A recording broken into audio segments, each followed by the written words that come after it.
नमस्कार दोस्तों। आप जानते हैं इस सीरीज़ में हम यूपी पीसीएस के पिछले 34 वर्षों के महत्वपूर्ण तथ्यों को देख रहे हैं, कॉन्सेप्ट्स को समझ रहे हैं और उन टॉपिक्स की पहचान कर रहे हैं जहां से बार बार प्रश्न पूछे जाते हैं। मैं लगातार आपको सबूत भी दिखाता हूं। अभी फिर एग्ज़ाम हो जाएगा, फिर से सबूत दिखाऊंगा। एक चीज़ ध्यान देने वाली बात है कि आज के लेक्चर में हम 1998 के प्रश्नों को देखेंगे, लेकिन एडवांस में आपको 1991 से लेकर के 2023 तक के सारे महत्वपूर्ण तथ्य दिए जा चुके हैं। उन्हें बार बार रिवाइज करिए। मैं जब सबूत दिखाऊंगा तो आपको बुरा नहीं लगना चाहिए कि अरे यार मुझसे कैसे छूट गया, क्योंकि मैं लगातार दिखा रहा हूँ, फिर से दिखाऊंगा। ठीक है। अगर आपके पास नोट नहीं है तो क्या करना है, इसी वीडियो के कमेंट में जाइए, डिस्क्रिप्शन में जाइए, वहाँ पर एक लिंक है, वहाँ से आपको सारी जानकारी मिल जाएगी, आप नोट ले लेंगे।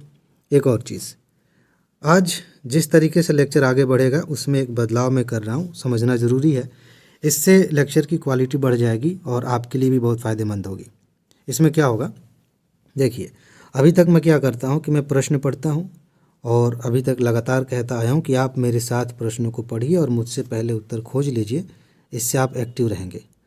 आज भी आपको यही करना है, लेकिन एक काम मुझे नहीं करना है जो कि मुझे थोड़ी सी ठीक नहीं लगती। अगर मैं आपकी जगह होता और कोई व्यक्ति पढ़ा रहा है और कह रहा है कि आप प्रश्न का उत्तर दीजिए और क्वेश्चन पढ़ने के बाद वो भी विकल्प पढ़े जा रहा है तो मुझे थोड़ा सा डिस्टर्ब होता। मैं पर्सनली ऐसा फील कर रहा हूँ, क्योंकि अगर आप उत्तर देना चाहते हैं तो आप चाहेंगे कि बीच में कोई बोले ना। मैं प्रश्न पढ़ लूँ, आपने वीडियो को पॉज किया, प्रश्न पढ़ लिया, विकल्प पढ़ लिए, मैं खुद उत्तर सोच लेता हूँ, बीच में तुम क्यों विकल्प बता रहे हो भाई।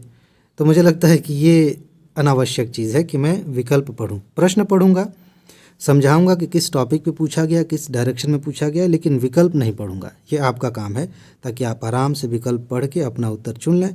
बाकी जो महत्वपूर्ण तथ्य हैं, कंसेप्ट हैं, इन बातों पे तो हम डिस्कस करते ही हैं, तो वो मैं करूँगा। उसी की ज़रूरत है और इस सीरीज़ का मकसद भी यही है। तो मकसद से हम भटक नहीं रहे, बल्कि उसकी क्वालिटी को और बढ़ा रहे हैं। ठीक है जी। तो चलिए आज का प्रश्न देखते हैं। भारत को एक संविधान देने का प्रस्ताव, ये उद्देश्य प्रस्ताव की बात हो रही है, संविधान सभा द्वारा पारित किया गया था।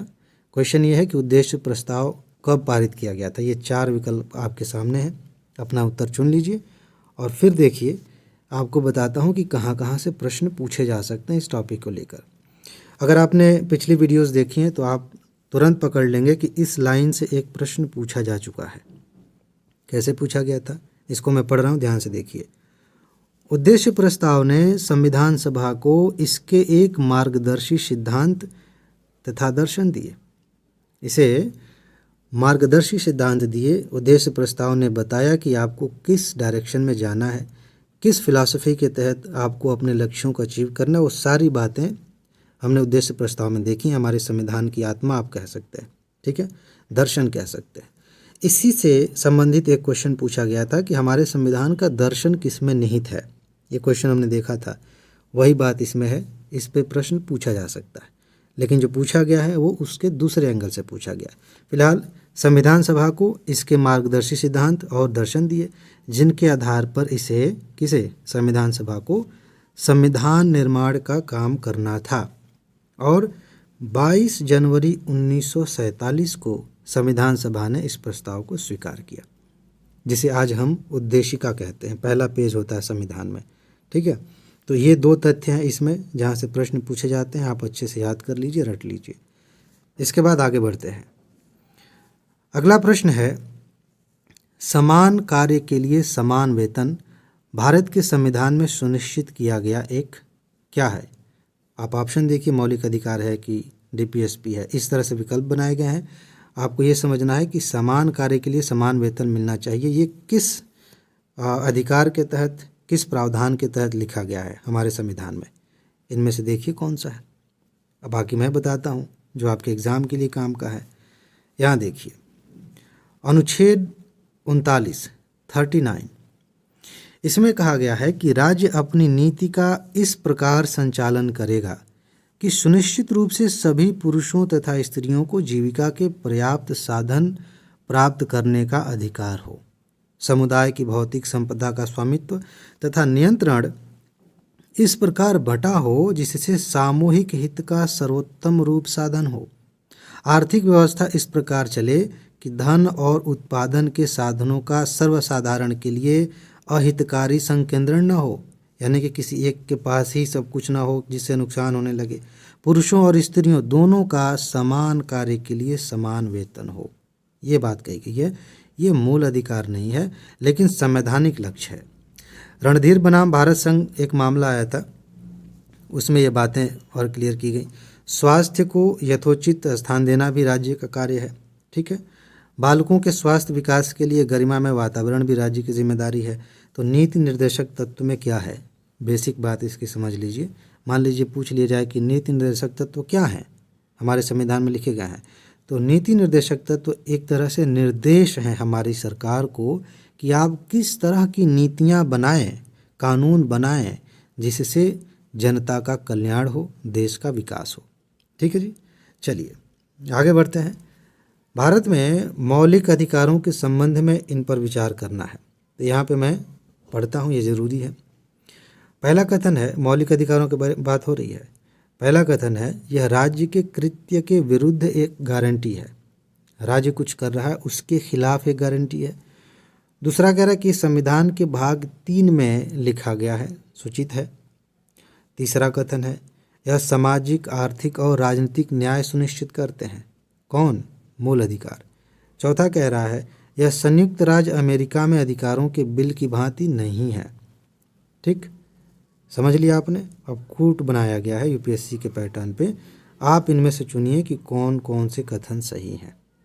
आराम से चुन लीजिए, थोड़ा पीछे जाइए 10 सेकंड, क्वेश्चन देखिए और फिर आराम से पढ़ने के बाद अपना उत्तर चुनिए। अब आते हैं इसके आंसर पे, ध्यान दीजिए। भारतीय संविधान के भाग 3 में, भाग 3 आपको पता होना चाहिए, कई बार पूछा गया है, मिलान करने के लिए पूछा गया है और इस सीरीज़ में कम से कम 4-5 बार और आएगा आगे, ठीक है। तो भाग 3 में मूल अधिकारों का उल्लेख है। भारत में मौलिक अधिकार राज्य के कृत्य के विरुद्ध एक गारंटी है। इसका क्या मतलब, थोड़ा सा समझ लीजिए। कहने का मतलब ये है कि सरकार अगर कुछ कर रही है जो हमारे खिलाफ हो सकता है, जनता के मूल अधिकारों का उल्लंघन कर सकता है, तो उसकी गारंटी कौन दे रहा है? मूल अधिकार दे रहे हैं। माना जाएगा कि ये मूल अधिकारों का उल्लंघन है, फिर सरकार पे रोक लगाई जाएगी। कौन लगाएगा? Supreme court. ऐसे कानून जो हमारे मूल अधिकारों के खिलाफ है, सुप्रीम कोर्ट उसे निरस्त कर देगी। इसीलिए आप एक क्वेश्चन देखेंगे आगे कि संविधान का संरक्षक कौन है, ये क्वेश्चन बार बार पूछा जाता है। संवैधानिक प्रावधानों का संरक्षक कौन है, मूल अधिकारों का संरक्षक कौन है? तो सुप्रीम कोर्ट की भूमिका यहाँ पे बहुत महत्वपूर्ण है। फिलहाल भारतीय संविधान में मूल अधिकारों की प्रेरणा संयुक्त राज्य अमेरिका से ली गई है। यह संयुक्त राज्य अमेरिका के अधिकारों की बिल की भांति है। वहाँ पे अधिकारों का एक बिल है, एक तरह से एक लिस्ट है, उसमें अधिकारों की बात की गई है। कथन में कहा गया था कि नहीं है, लेकिन वास्तविकता ये है कि उसी की तरह है। मूल अधिकारों का प्रावधान हमने अमेरिका से प्रेरित होकर लिया है। ठीक, सामाजिक, आर्थिक और राजनीतिक न्याय राज्य के नीति निर्देशक सिद्धांत सुनिश्चित करते हैं, न कि मौलिक अधिकार। देखने में थोड़ा सा ठीक लग रहा था, लेकिन ये ध्यान देने वाली बात है कि नीति निर्देशक तत्वों में सामाजिक, आर्थिक और राजनीतिक न्याय की बात की गई है। ठीक है, तो ये कुछ महत्वपूर्ण तथ्य हो गए। इसके बाद आगे बढ़ते हैं। निम्नांकित में से किन्हें सर्वोच्च न्यायालय ने मौलिक अधिकार के रूप में मान्यता दी है? बताना है इनमें से। आवास का अधिकार, विदेश यात्रा का अधिकार, समान कार्य के लिए समान वेतन का अधिकार। ठीक, अब इनमें अधिकार तो है। यहाँ ये बहुत ही शानदार ट्रिकी क्वेश्चन है। यूपीएससी ऐसे क्वेश्चंस पूछती है और कभी कभी हम जल्दबाजी में पढ़ते हैं तो गलतियाँ हो जाती हैं। ध्यान देने वाली बात यह है कि ये अधिकार तो है, हमें मिले भी हैं। क्वेश्चन अगर पूछा जाए कि कौन कौन से अधिकार संविधान में हैं और ये विकल्प तीनों ऐसे हों, तो अलग एंगल से थोड़ा सोचना पड़ेगा। क्वेश्चन पूछा गया है कि कौन से अधिकार सर्वोच्च न्यायालय ने कहा है कि ये मूल अधिकार हैं। आप जानते हैं मूल अधिकारों में बहुत सारी बातें समय के साथ सामने आई हैं जो शुरू में समझ में नहीं आती थी। जैसे अभी हमने पिछली वीडियो में देखा था, बात की थी, मूल अधिकारों पे कई क्वेश्चंस आए थे कि आपको एक ऐसा वातावरण मिले, ताज़ी हवा मिले, ये जीवन का अधिकार, ये मूल अधिकारों के तहत ही आता है। अगर सरकार कहीं पे फैक्ट्री लगा रही है जिससे जान को खतरा है, वहाँ के लोगों को नुकसान हो सकता है, तो वो लोग क्लेम कर सकते हैं, सीधे सुप्रीम कोर्ट जा सकते हैं कि ये हमारे जीवन के अधिकार के खिलाफ है। तो कहने का क्या मतलब है कि कुछ मूल अधिकार बाद में व्याख्यायित किए गए हैं, स्पष्ट किए गए हैं सुप्रीम कोर्ट के द्वारा। इनमें से वो कौन कौन है ये बताना है। इसके आधार पे मैं थोड़ा सा हिंट दे रहा हूँ, इसके आधार पे हमने पिछली वीडियो में डिस्कशन किया था। ठीक है, देख लीजिए, कूट आपके सामने है, बाकी व्याख्या यहाँ पे है, तो मैं आपको दिखा देता हूँ। आवास का अधिकार और विदेश गमन का अधिकार मौलिक अधिकार है।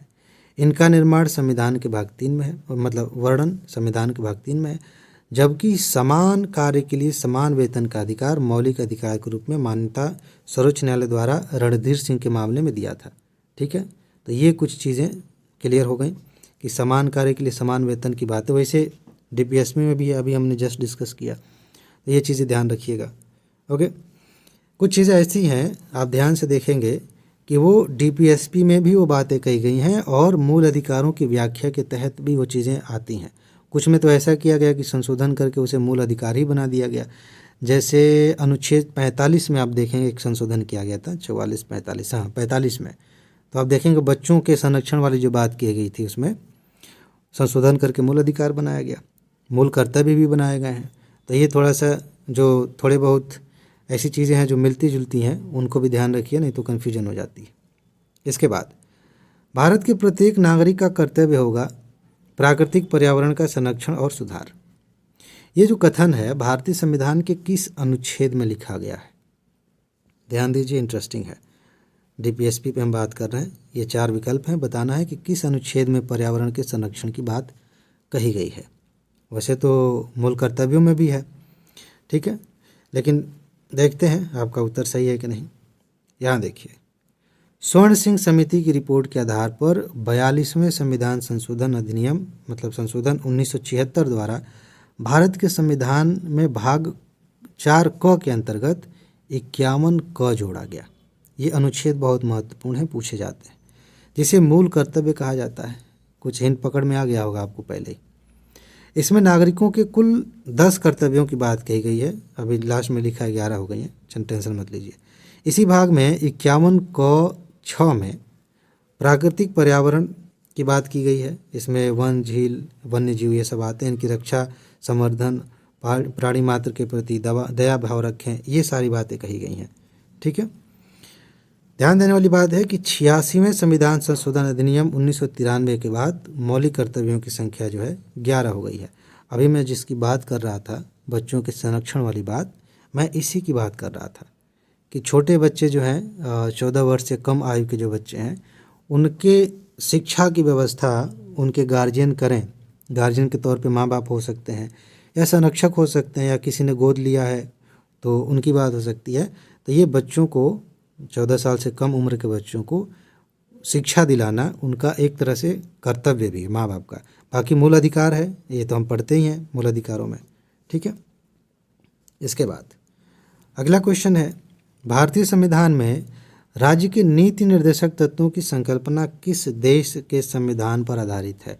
एक चीज़ बड़ी इंटरेस्टिंग है यूपीपीसीएस में कि किसी, अभी थोड़ा सा कम हुआ है लेकिन अभी भी ऐसा होता है कि किसी खास सेक्शन से किसी वर्ष में कई क्वेश्चन पूछ लिए जाते हैं, लगातार पूछ लिए जाते हैं। जैसे हमने देखा पिछली बार मूल अधिकारों से ज़्यादा क्वेश्चन आए थे, इस बार डीपीएसपी से और मूल कर्तव्यों से क्वेश्चन आ रहे हैं।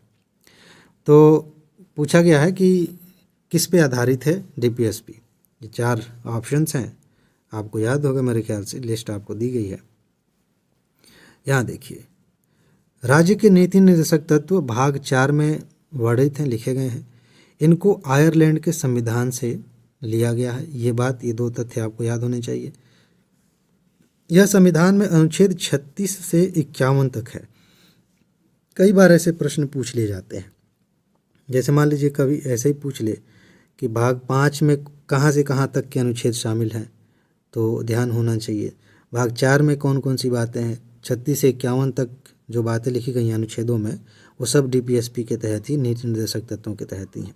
इसके अलावा राष्ट्रपति के निर्वाचन की पद्धति, राज्यसभा के कुछ सदस्यों का मनोनयन, ये भी आयरलैंड के संविधान से ही हमने लिए हैं। ये कुछ एक्स्ट्रा फैक्ट हैं जो आपको पता होने चाहिए। ठीक, इसके बाद भारत में राष्ट्रपति की मृत्यु या पद त्याग या फिर हटाए जाने पर, पद से हटा दिए गए, जगह खाली हो गई, रिक्ति हो गई, तो उसको भरने की समय सीमा क्या है? ये अलग अलग तरीके से पूछा जाता है, कई बार यूपीएससी ने भी पूछा है इस पे। तो कितने समय में उस पद को भर दिया जाना चाहिए अगर जगह खाली हो गई तो? ऑप्शन देख लीजिए, मैं ऑप्शन पढ़ने जा रहा था लेकिन कोई ज़रूरत नहीं है, पढ़ लिया आपने। अब चलिए यहाँ देखते हैं, वैसे आपको पता है लेकिन इन तथ्यों को देखना ज़रूरी है। राष्ट्रपति के पद की समाप्ति निम्नलिखित तरीके से हो सकती है। पहला तो यही हो सकता है कि 5 वर्ष पूरे हो गए, पद खाली हो गया, या अकस्मात मृत्यु हो गई। बहुत सारे लोग राष्ट्रपति बनते हैं बुढ़ापे में, उम्र ज़्यादा हो चुकी है, तो संभावना तो है कि मृत्यु हो सकती है। महाभियोग चलाया जाए और संसद ही हटा दे, ऐसे भी संभावना है। तो इस तरीके से पद खाली हो सकता है। कई बार ऐसे कूट वाले प्रश्न पूछे जा सकते हैं कि राष्ट्रपति का पद किस तरीके से खाली हो सकता है, प्रधानमंत्री हटा सकते हैं, कैबिनेट हटा सकती है, तो इस तरह की बातें ध्यान रखिए। अच्छा, पदासीन राष्ट्रपति की पदावधि की समाप्ति से भिन्न, मतलब पद समाप्त मतलब समय समाप्त हो गया, 5 साल पूरे हो गए, उससे अलग किसी कारण से कोई रिक्ति होती है, जगह खाली होती है, तो ऐसी दशा में चुनाव होगा और रिक्ति होने की तारीख के पश्चात यथाशीघ्र और प्रत्येक दशा में 6 माह के पहले किया जाएगा। इस चीज़ को ध्यान रखिए, यथाशीघ्र, कोशिश करें कि जल्दी से जल्दी हो जाए। देश के सर्वोच्च नागरिक का पद है, खाली नहीं होना चाहिए, नहीं तो एक तरह से कहिए कि हमारे देश का गार्जियन गायब है, देश का प्रतिनिधि गायब है, कोई है ही नहीं। तो कोशिश की जानी चाहिए कि जल्दी से जल्दी उस पद पे कोई ना कोई व्यक्ति आ जाए। इसलिए नॉर्मली ऐसा हुआ है कि जिस दिन पद खाली होता है उसके अगले दिन या उसी दिन ऐसा हो जाता है। अकस्मात जब आप पढ़ेंगे, आप 70-80 के दशक के आसपास की कुछ घटनाएं पढ़ेंगे, तो आप देखेंगे कि चाहे कार्यकारी राष्ट्रपति हों लेकिन तुरंत उनकी नियुक्ति होती है। लेकिन यहाँ निर्वाचन की बात हो रही है। अब कोई व्यक्ति अचानक से तो आ ही जाएगा, मान लेते हैं कि राष्ट्रपति की मृत्यु हो गई तो उपराष्ट्रपति आ जाते हैं, ये भी हमने पढ़ा है। उपराष्ट्रपति नहीं है तो सुप्रीम कोर्ट के मुख्य न्यायाधीश आ जाते हैं। लेकिन ये कब तक रहेंगे? ये चुना हुआ पद है ना, तो चुन के आना चाहिए। तो निर्वाचन की व्यवस्था जल्दी से जल्दी हो, और यहाँ लिखा है प्रत्येक दशा में, किसी भी हालत में कुछ भी हो रहा हो 6 महीने से पहले चुनाव करना है। यहाँ कोई बहानेबाजी नहीं चलेगी कि नहीं हम नहीं करा पा रहे हैं, देश में आपातकाल लगा हुआ है या युद्ध छिड़ गया है। ऐसे ऑप्शन दिए जा सकते हैं आपको कि बताइए युद्ध छिड़ गया तब भी ज़रूरी है, बिल्कुल ज़रूरी है। हर हालत में 6 महीने के अंदर राष्ट्रपति का चुनाव हो जाना चाहिए। ठीक है, चलिए आगे बढ़ते हैं। भारत में संघवादिता व्यवहारिक नहीं है, ये कथन है, और भारत एक संघीय राज्य नहीं है, ये कारण है। अब आपको बताना है कि दोनों बातें सही हैं और व्याख्या सही है, या दोनों सही हैं लेकिन व्याख्या सही नहीं है, बाकी एक सही एक गलत वाला, ये आप देख लेते हैं। तो इसका उत्तर सोचिए। अब सोच लिया तो फिर इधर सुनिए। यहाँ देखिए, पहली बात ये ध्यान रखिए कि भारत एक संघीय राज्य है। क्लियर हो गया? कारण संघीय राज्य के आवश्यक लक्षण हैं एक लिखित संविधान। कैसे जानेंगे कि संघ है कोई? संविधान द्वारा केंद्र और इकाइयों के मध्य शक्तियों का विभाजन। इकाइयों का मतलब है जो राज्य हैं, यूपी, बिहार, मध्य प्रदेश, तो केंद्र सरकार, राज्य सरकार है, तो इनके बीच शक्तियों का विभाजन। केंद्र और इकाइयों के मध्य उत्पन्न विवादों के समाधान के लिए उच्चतम न्यायालय की व्यवस्था। ये कुछ लक्षण हैं जिससे पता चलता है कि हाँ संघीय मामला है। किंतु यह संघवादिता पूरी तरह व्यवहारिक नहीं है। यानी कि जो पहला कथन था वो बात ठीक है, क्योंकि शक्तियों के विभाजन का झुकाव केंद्र की ओर है। अवशिष्ट शक्तियां, राष्ट्रपति के संकटकालीन अधिकार, अध्यादेश वगैरह जारी करने की बातें, अनुच्छेद 249, अखिल भारतीय सेवाएं, अनुच्छेद 356 आदि, ये सब जो प्रावधान है ये भारत को पूर्ण संघीय राज्य होने से रोकते हैं। अमेरिका में जो संघ है वो आप कह सकते हैं वो असली संघ है। राज्यों के पास पर्याप्त शक्तियाँ, कुछ मामलों में ज़्यादा शक्तियाँ हैं। हमारे यहाँ राज्यों के पास कम शक्तियाँ हैं, और इसका एक ऐतिहासिक कारण भी है कि देश विभाजन से गुजरा तो संविधान बनाते समय विचार किया है कि आगे कोई ऐसी संभावना ना बने कि कोई राज्य अपने मन से अलग हो जाए और देश बंट जाए, तो केंद्र को पर्याप्त शक्तियाँ देना जरूरी था। इसका एक कारण भी है। फिलहाल वापस आते हैं। ये क्वेश्चन है कि सर्वसम्मति से निर्वाचित भारत के राष्ट्रपति थे, सर्वसम्मति से, उनके खिलाफ कोई नहीं था। बताइए इनमें से कौन थे? पूरी तरह से फैक्चुअल है। चलिए मैं बताता हूँ। नीलम संजीव रेड्डी एकमात्र राष्ट्रपति थे जिन्हें 1977 में निर्विरोध चुना गया था। सर्वाधिक रोमांचकारी चुनाव श्री से नहीं, एक ही श्री है, श्री वी गिरी इनका था, जिसमें उन्होंने कांग्रेस के स्पष्ट बहुमत के बावजूद उसके उम्मीदवार को हराया था।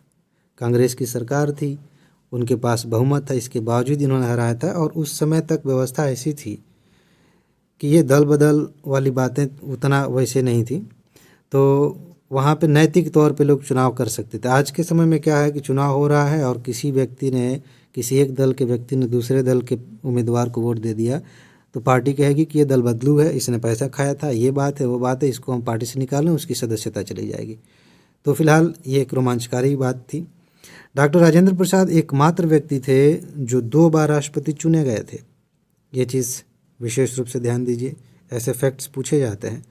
1987 का चुनाव भी राजनीतिक क्षेत्र में सर्वाधिक हलचल पैदा करने वाला था। तब श्री वेंकट रमन तथा न्यायाधीश कृष्ण अय्यर के अलावा एक तीसरा वैध उम्मीदवार भी था। ये सब थोड़ा सा एक्स्ट्रा हो गया, लेकिन ऊपर के तथ्य महत्वपूर्ण थे।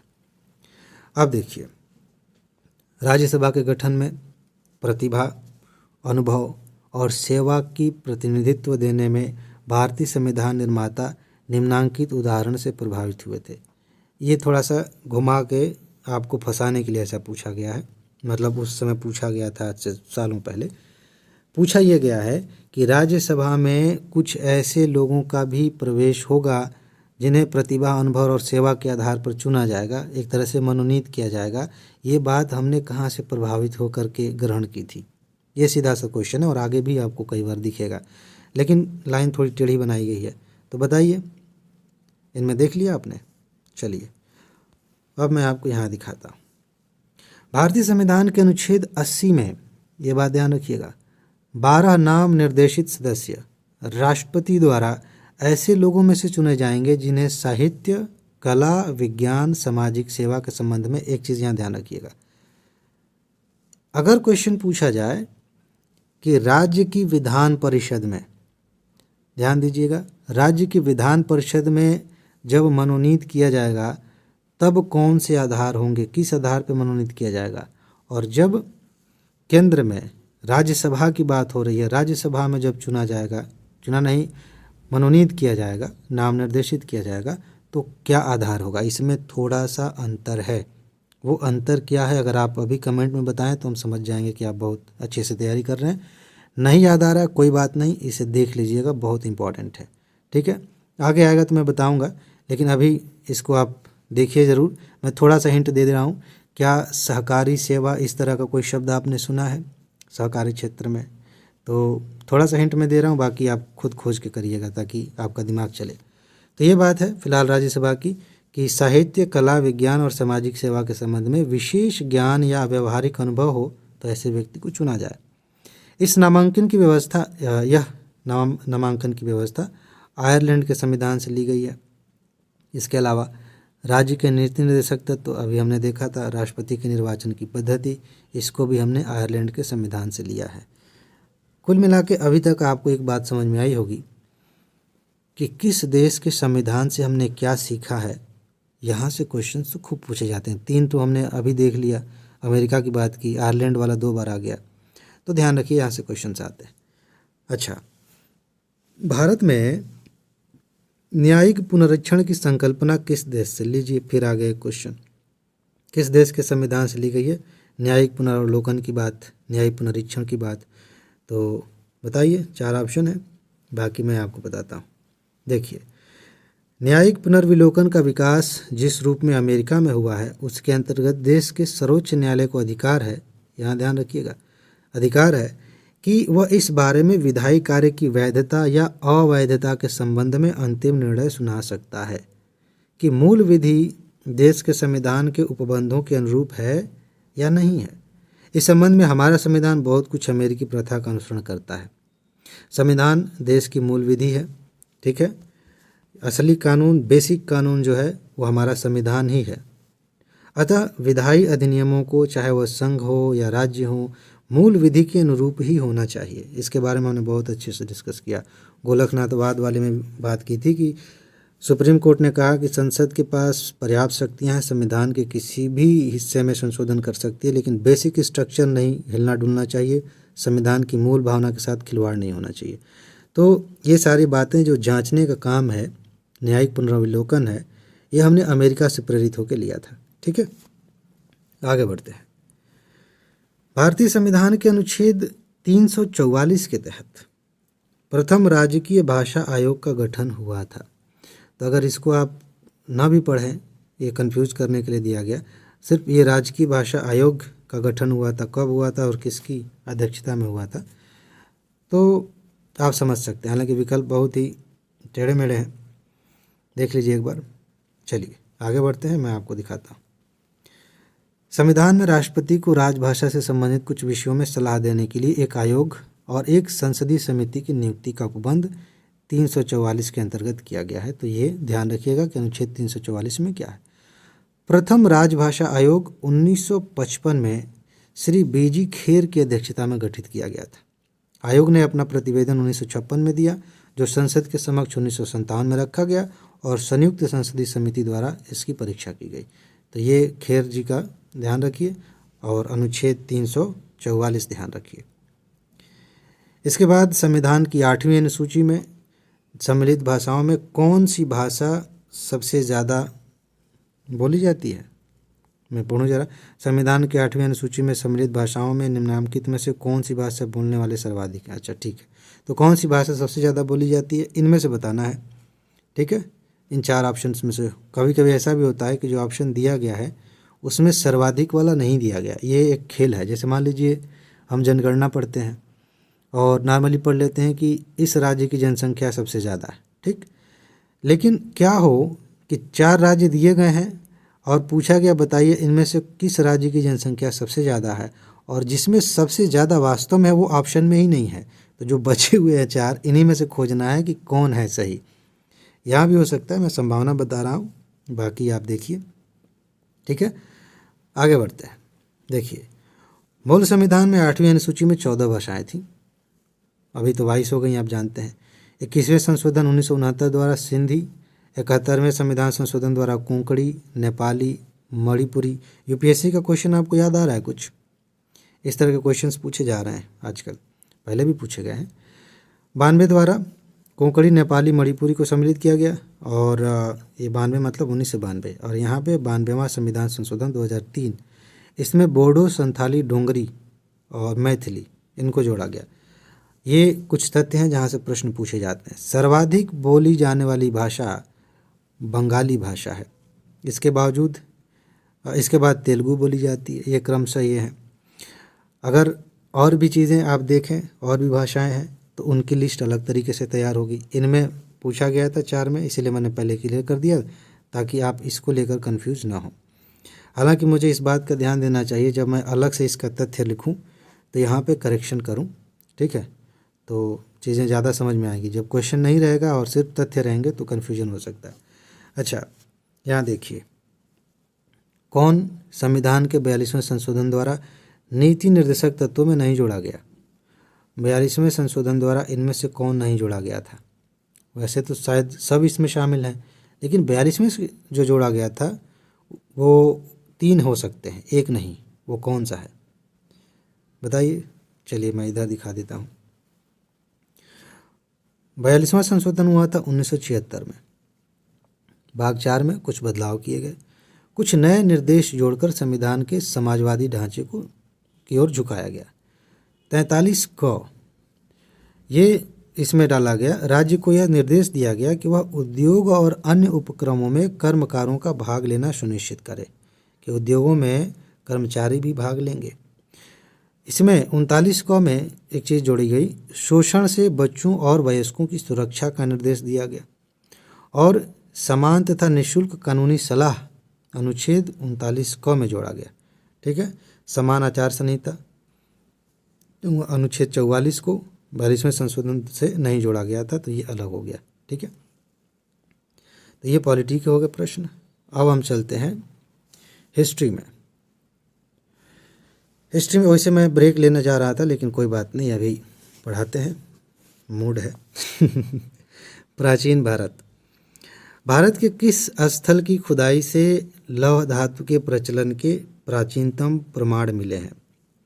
बताना है कि लोहे की खुदाई के प्राचीनतम प्रमाण, मतलब लोहे के साक्ष्य मिले हैं किस खुदाई से, कहाँ पे खुदाई की गई थी। 4 ऑप्शंस हैं, पढ़ के अपना उत्तर सोच लीजिए। फिर आते हैं यहाँ पे अतरंजी खेड़ा, नाम सुना है, उत्तर प्रदेश में है, एटा जिले में। यहाँ की खुदाई से कुछ लोहे के उपकरण प्राप्त हुए हैं। विद्वानों ने इनका समय ईसा पूर्व प्रथम सहस्त्राब्दी ईसा पूर्व निर्धारित किया है। इससे सिद्ध होता है कि उत्तरी भारत में 1000 ईसा पूर्व से लोहे के उपकरणों का प्रयोग होने लगा था। ठीक है, तो ये चीज़ ध्यान रखिए। कपिल मुनि द्वारा जो दर्शन दिया गया, हमने पुरानी लिस्ट देखी है, पहले भी क्वेश्चन इस पे पूछा गया है। षट दर्शन के नाम से वो 6 दर्शन आपको पता होने चाहिए कि कपिल मुनि, पतंजलि, कणाद, किस व्यक्ति ने कौन सा दर्शन दिया था, पूछा जाता है बार बार। बताइए कपिल मुनि का दर्शन कौन सा था इसमें से। चलिए मैं बताता हूँ। यहाँ देखिए कहाँ कहाँ ध्यान देना है। सांख्य दर्शन का प्रवर्तक महर्षि कपिल मुनि को माना जाता है। मिल गया। इसका सबसे प्राचीन और प्रमाणिक ग्रंथ सांख्य कारिका है। ऐसे भी पूछा जाता है कि सांख्य कारिका का संबंध किससे। अच्छा, जिसकी रचना ईश्वर कृष्ण ने की थी। सांख्य भारत के प्राचीनतम, ये क्वेश्चन पूछा गया था इस सीरीज़ के पिछली वीडियोस में, आप देखेंगे पूछा गया था सबसे प्राचीन इनमें से कौन है, 4 में से एक बताना था। तो ये सबसे प्राचीनतम दार्शनिक संप्रदायों में से एक है। यह दर्शन मानता है कि संसार का निर्माण, इस पर भी क्वेश्चन पूछा गया, यूपीएससी ने भी पूछा है, संसार का निर्माण पुरुष और प्रकृति के संयोग से हुआ है। गीता में सांख्य दर्शन की चर्चा की गई है। तो ये चीज़ आप ध्यान रखिए। यहाँ पे दर्शन और प्रतिपादक एक बार देख लीजिए। पूर्व मीमांसा जैमिनी है, उत्तर मीमांसा बादरायण, न्याय दर्शन गौतम, वैशेषिक कणाद और योग दर्शन पतंजलि। इसके बाद हेलियोडोरस का बेस नगर अभिलेख, ये किसे संदर्भित करता है, इसमें किसकी बात की गई है। ठीक है, वासुदेव की बात हो रही है और एक और व्यक्ति हैं, कौन कौन है ज़रा देखिए। फिलहाल इसका उत्तर मैं बताता हूँ। देखिए, शुंग वंश का 9वां शासक था भागभद्र। उसके शासनकाल के 14वें वर्ष में तक्षशिला के यवन नरेश एंटियालकिड्स का राजदूत हेलियोडोरस उसके विदिशा स्थित दरबार में उपस्थित हुआ। उसने भागवत धर्म ग्रहण कर लिया और विदिशा, भेषनगर जिसको कहते हैं, वहाँ पे गरुड़ स्तंभ की स्थापना कर भगवान विष्णु की पूजा की। तो ये किससे संबंधित है, बार बार जिस पे मैंने शुरू में हिंट दिया और आपने डी ऑप्शन चुना होगा तो सही है। तो विष्णु को, वासुदेव को ये समर्पित है। इसके बाद यहाँ देखिए, कथन कह रहा है कि लगभग 2 वर्ष के अभियान के बाद सिकंदर महान ने 325 ईसा पूर्व में भारत छोड़ दिया और कारण कह रहा है कि वह चंद्रगुप्त मौर्य से पराजित हुआ था। अब बताना है कि इसमें से सही क्या है, सही गलत व्याख्या, ये सारी पूरा फॉर्मेट हमने कई बार डिस्कस किया है, तो एक बार देख लेंगे तो बात समझ में आ जाएगी। बाकी इसका उत्तर सी है, तो इसका मतलब है कि एक गलत और एक सही है। देखिए, लगभग 2 वर्ष के भारत अभियान के बाद अपने सैनिकों के असंतोष के कारण सिकंदर व्यास नदी से आगे नहीं बढ़ सका। ये एक सीरीज़ आई थी, मैंने देखी थी, काफ़ी चीज़ें समझ में आई उसमें। फ़िलहाल मैं रिकमेंड नहीं कर रहा हूँ कि आप देखिए, ऐसे ही बता रहा हूँ।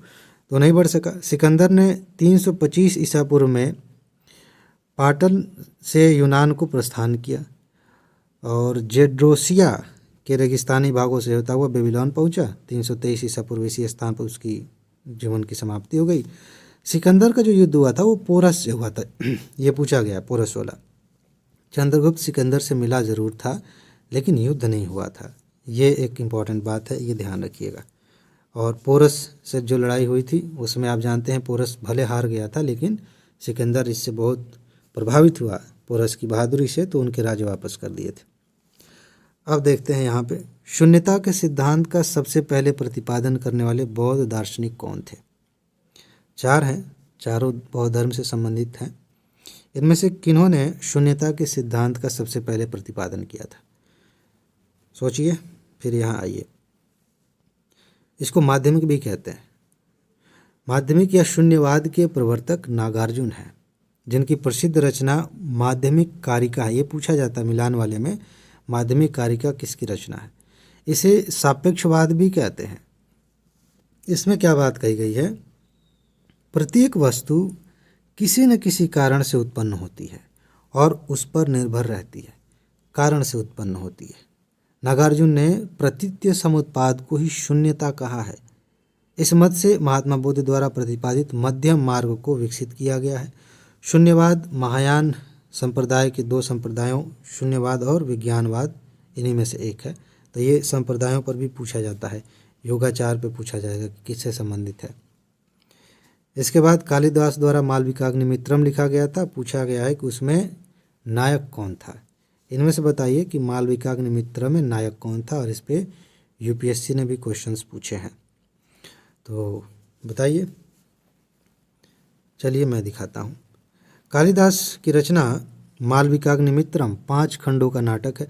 कई बार ऐसे पूछ लिया जाता है कि ये नाटक है कि उपन्यास है कि क्या है, ठीक है ना। इसमें मालविका और अग्निमित्र की प्रणय यानी कि प्रेम कथा का वर्णन है। इसके अलावा भारत के शेक्सपियर की 6 और रचनाएं निम्नमत हैं। भारत के शेक्सपियर इन्हीं को कहा जाता है, कालिदास को। तो ऐसे क्वेश्चंस पूछ लिए जाते हैं। पिछली बार मैंने बात की थी कि ऐसे तुलना करना कभी कभी ठीक नहीं लगता। तो इनकी रचनाएं हैं, पूछा जाता है रघुवंश, कुमार संभव, मेघदूत, ऋतुसंहार, विक्रमोर्वशीय तथा अभिज्ञान शाकुंतलम। इनमें प्रथम 2 महाकाव्य हैं, 2 खंड काव्य हैं, गीत काव्य और 3 नाटक ग्रंथ हैं। तो ऐसे कभी कभी पूछ लिया जाता है, ध्यान रखिएगा। बौद्ध धर्म के विषय में कौन से कथन सही है? यह यूपीएससी के पैटर्न पे अच्छा क्वेश्चन है। 3 कथन है। उसने वर्ण और जाति को अस्वीकार नहीं किया, उसने ब्राह्मण वर्ग की सर्वोच्चता सामाजिक कोटि को चुनौती दी, उसने कुछ शिल्पों को निम्न माना, जातियों को भी कह सकते हैं निम्न माना। तो बताइए इनमें से कौन से कथन सही हैं?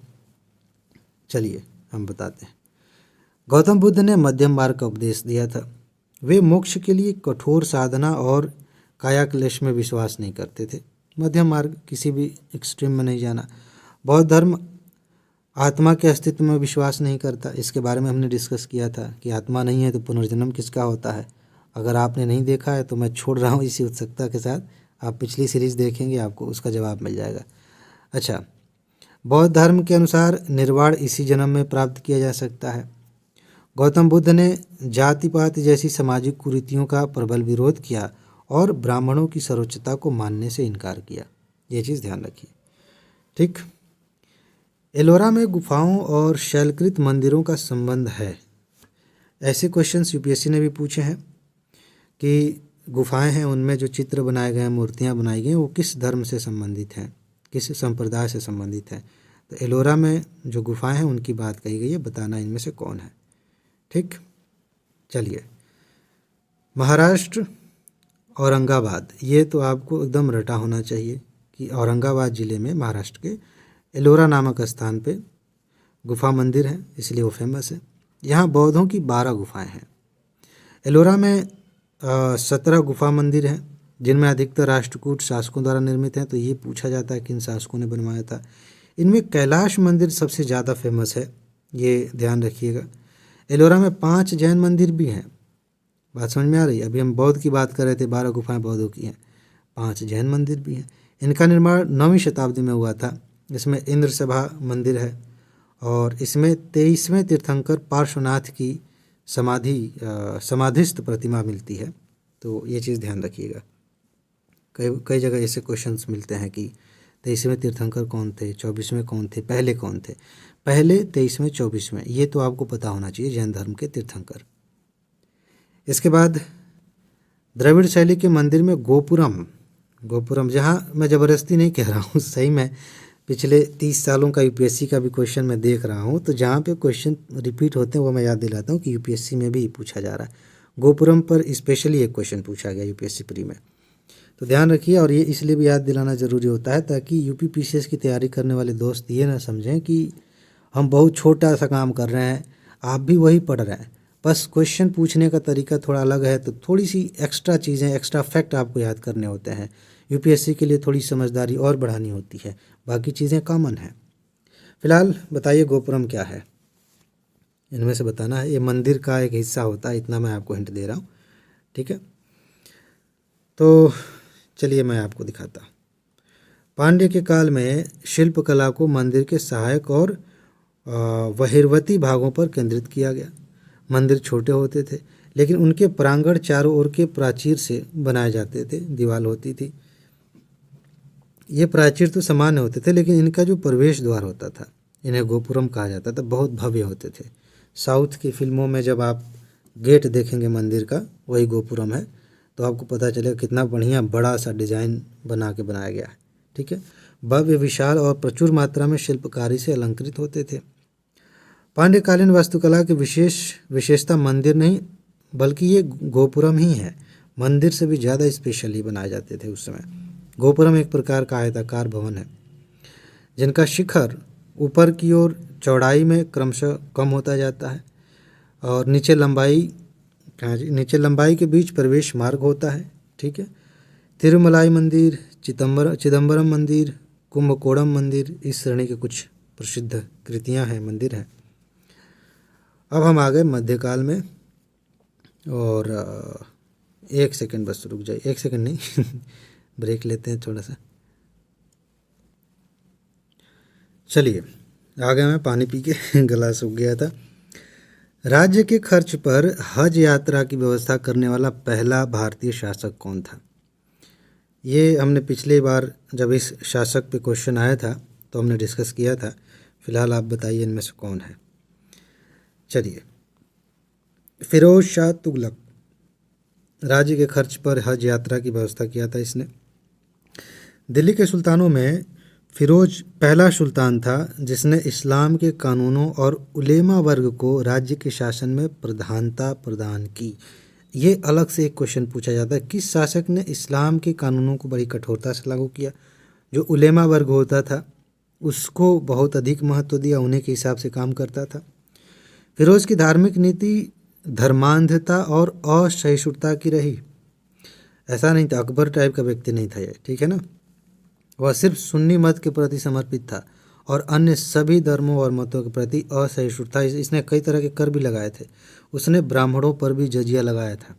ठीक है, नॉर्मली पहले के जो शासक थे जजिया कर लगाते थे गैर मुसलमानों पे, तो ब्राह्मणों को छोड़ देते थे, लेकिन इसने ब्राह्मणों पर भी जजिया लगाया था। अच्छा, ज्वालामुखी मंदिर की मूर्तियों को नष्ट करवाया था इस व्यक्ति ने। और फिरोज ने खलीफा से 2 बार अपने सुल्तान पद की स्वीकृति ली थी। आगे चल के पैटर्न कई शासकों ने बदला। उसके पहले भी शायद किसी ने कहा था कि हम नहीं मानते खलीफा की बात को, लेकिन इसने 2 बार स्वीकृति ली। बताता है कि हाँ, हम कितने धार्मिक व्यक्ति हैं। तथा अपने को खलीफा का नाइब पुकारा था। ठीक है, इसका मतलब एग्जैक्ट मतलब क्या होता है ये नहीं पता, लेकिन शायद उसका प्रतिनिधि या उसके नीचे का कोई व्यक्ति, इस टाइप का कुछ होगा। अब ये युद्ध हुए हैं, अब बताना है कि कौन सा युद्ध कब हुआ। इसका कूट शायद मैंने हटा दिया है, तो यहीं पे आप मिलान कर लीजिए, दिमाग लगा लीजिए। और नहीं है, ठीक है, यहाँ भी है। तो 10 सेकंड पीछे जाइए, क्वेश्चन को देखिए, कूट मिलाइए और फिर यहाँ के आप देखिए कि आपका सही है कि नहीं। बाकी मैं आपको यहाँ से याद दिला देता हूँ महत्वपूर्ण बातें। पानीपत का तीसरा युद्ध हुआ था 1761 में। अहमद शाह अब्दाली और मराठों के बीच हुआ था। हल्दी घाटी का युद्ध हुआ था ये 1576 में, और राणा प्रताप और अकबर के बीच में हुआ था। तराइन का दूसरा युद्ध हुआ था 1192 में, पृथ्वीराज और मोहम्मद घोरी के बीच में, पूछा गया है। असीरगढ़ का युद्ध हुआ था 1601 में, अकबर और दक्षिण के शासकों के बीच में। तो ये चीज़ ध्यान रखिए, पूरी तरह से फैक्ट्स हैं, याद करना है। अकबर द्वारा अपनाई गई सुलह कुल, सार्वभौम शांति और भाईचारा की जो अवधारणा थी वो किस पर आधारित थी? यहाँ से बताना है कि इनमें से किस चीज़ पर आधारित थी सुलह कुल की नीति। एक क्वेश्चन आप देखेंगे इसी सीरीज़ में कि सुलह कुल मिलान करने के लिए पूछा गया। एक क्वेश्चन आप देखेंगे पूछा गया सुलह कुल की नीति किस शासक ने दी थी। तो इसको अभी से ध्यान रखिए, आगे फ़ायदा होगा, एग्ज़ाम में आ गया तो मज़ा ही आ जाएगा। तो यहाँ देखिए, अकबर की सुलह कुल यानी कि सभी के साथ शांति की धार्मिक नीति ने राज्य और धर्म को पृथक करने का प्रयत्न किया। धर्म को व्यक्तिगत बनाने का प्रयास किया कि धर्म आपका पर्सनल मामला है, इसमें राज्य दखल नहीं देगा, और इस प्रकार समस्त प्रजा को बिना किसी धार्मिक भेदभाव के समान सुविधाएं देने का प्रयत्न किया। इसीलिए अकबर को महान कहा जाता है। ठीक है, 18 हालांकि वर्तमान समय में आप जानते हैं राजनीति की दिशा, एक इंटरेस्टिंग बात बता रहा हूँ थोड़ा सा हटके, सॉरी इसके लिए, लेकिन आपको समझना चाहिए। आपको ना इतिहास की बीती हुई बातों पर ज़्यादा बहस किसी से नहीं करनी चाहिए। कारण क्या है? पहली बात ये है कि उस समय जो किताबें लिखी गई थी, हमें नहीं पता है कि लिखने वाले के दिमाग में क्या था। वो अपनी राजा से प्रभावित था। ज़्यादातर पहले के जो दरबारी होते थे, राजा की तारीफ में ऐसी ऐसी बातें करते थे कि आज आप पढ़ेंगे तो हंसी आएगी। तो कई शासक, चाहे वो हिंदू शासक हों, मुस्लिम शासक हों, उनके खिलाफ भी और उनके पक्ष में भी बहुत सारी बातें लिखी गई हैं। आज हम बैठ के अकबर हो, महाराणा प्रताप हो, इनके बारे में हम बहस करते हैं, झगड़ा करने लगते हैं, मारपीट पे लोग हिंसा पे उतर आते हैं और ये भूल जाते हैं कि जिस दिशा में आज की राजनीति जा रही है वो उसी हिसाब से इतिहास की व्याख्या करने की कोशिश करती है। और जो कम बुद्धि वाले लोग हैं, कम तर्क वाले लोग हैं, वो इसी के आधार पर झगड़े करते रहते हैं। जैसे मैंने अभी कहा, अकबर महान था, इसके पक्ष में बहुत सारी बातें हो जाएंगी, विपक्ष में कई बातें हो जाएंगी, कुछ लोग लड़ भी पड़ेंगे कि नहीं नहीं समझ रहे हैं मैं किधर जा रहा हूँ। जो लोग बहुत ज़्यादा अकबर के पक्ष में जाएंगे वो उधर के तर्क इकट्ठा करेंगे, जो बहुत उसके खिलाफ जाएंगे उधर के। आपका क्या काम है? आप इन शासकों से सीखिए कि राज्य चलाने में क्या गलतियां इन्होंने की जो हमें नहीं करनी चाहिए। एक प्रशासक के तौर पर इन्होंने कौन सी ऐसी अच्छी बातें की जो हम आज अप्लाई कर सकते हैं अगर आईएएस बन गए, पीसीएस बन गए तो। ठीक है, बहुत सारी चीज़ें आती हैं काम। अभी भी हम देखते हैं, मध्यकाल में जब मैंने आपको पढ़ाया था तो बहुत भूमि के मापन की प्रणाली, टैक्स की व्यवस्था, बहुत सारी चीज़ें हमने सीखी हैं वहाँ से। पैसे के मामले में चीज़ें सीखी हैं। तो सीखने लायक है। बहस किसी से मत करिए। कोई कह रहा है कि ऐसा हुआ था, ऐसा है, बिल्कुल हाँ हूँ कहिए, आगे बढ़िए। इस मामले में बहस नहीं करनी चाहिए। खैर, वापस आते हैं, अपने काम की चीज़ देखते हैं। धर्म को व्यक्तिगत बनाने का प्रयास किया और इसी प्रकार समस्त प्रजा को बिना किसी धार्मिक भेदभाव के सुविधाएं देने का प्रयत्न किया। 1582 में अकबर ने दीन इलाही की स्थापना की थी। इस पर भी क्वेश्चन पूछा जाता है। इस धर्म का प्रधान पुरोहित अबुल फजल था। इसका ध्येय था सुलह कुल, उसी जो सुलह कुल की जो नीति है उसी को लागू करने के लिए लाया गया था। हिंदू मनसबदारों में एकमात्र बीरबल ने इसे स्वीकार किया था, दीन इलाही को। तो ये एक तथ्य है, ध्यान रखिए। किसने मुगल काल का ऐतिहासिक विवरण लिखा है? मुगल काल का ऐतिहासिक विवरण इनमें से बताना है किसने लिखा था। ठीक है, चलिए अब हम देखते हैं। गुलबदन बेगम बाबर की पुत्री थी। गुलबदन बेगम ने हुमायूं नामा की रचना की। इसके एक भाग में बाबर के बारे में वर्णन और दूसरे भाग में हुमायूं का इतिहास है। यह फारसी भाषा में लिखा गया है। इसकी रचना हुमायूं के समय में ही की गई थी। तो ये तथ्य आप ध्यान रखिए। बाकी अकबरनामा भी आगे लिखा गया है।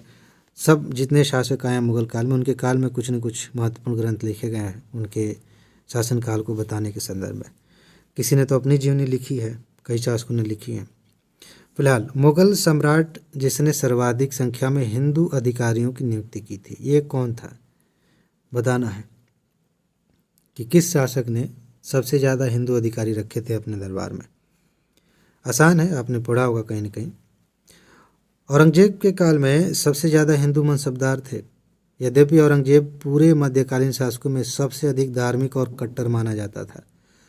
स्रोतों से पता चलता है कि अकबर के समय यहाँ 22% मनसबदार हिंदू थे, वहीं औरंगजेब के समय में 33% मनसबदार हिंदू थे। ठीक है, तो ये एक तथ्य है ध्यान रखने लायक। जहांगीर के दरबार में पक्षियों का सबसे बड़ा चित्रकार कौन था?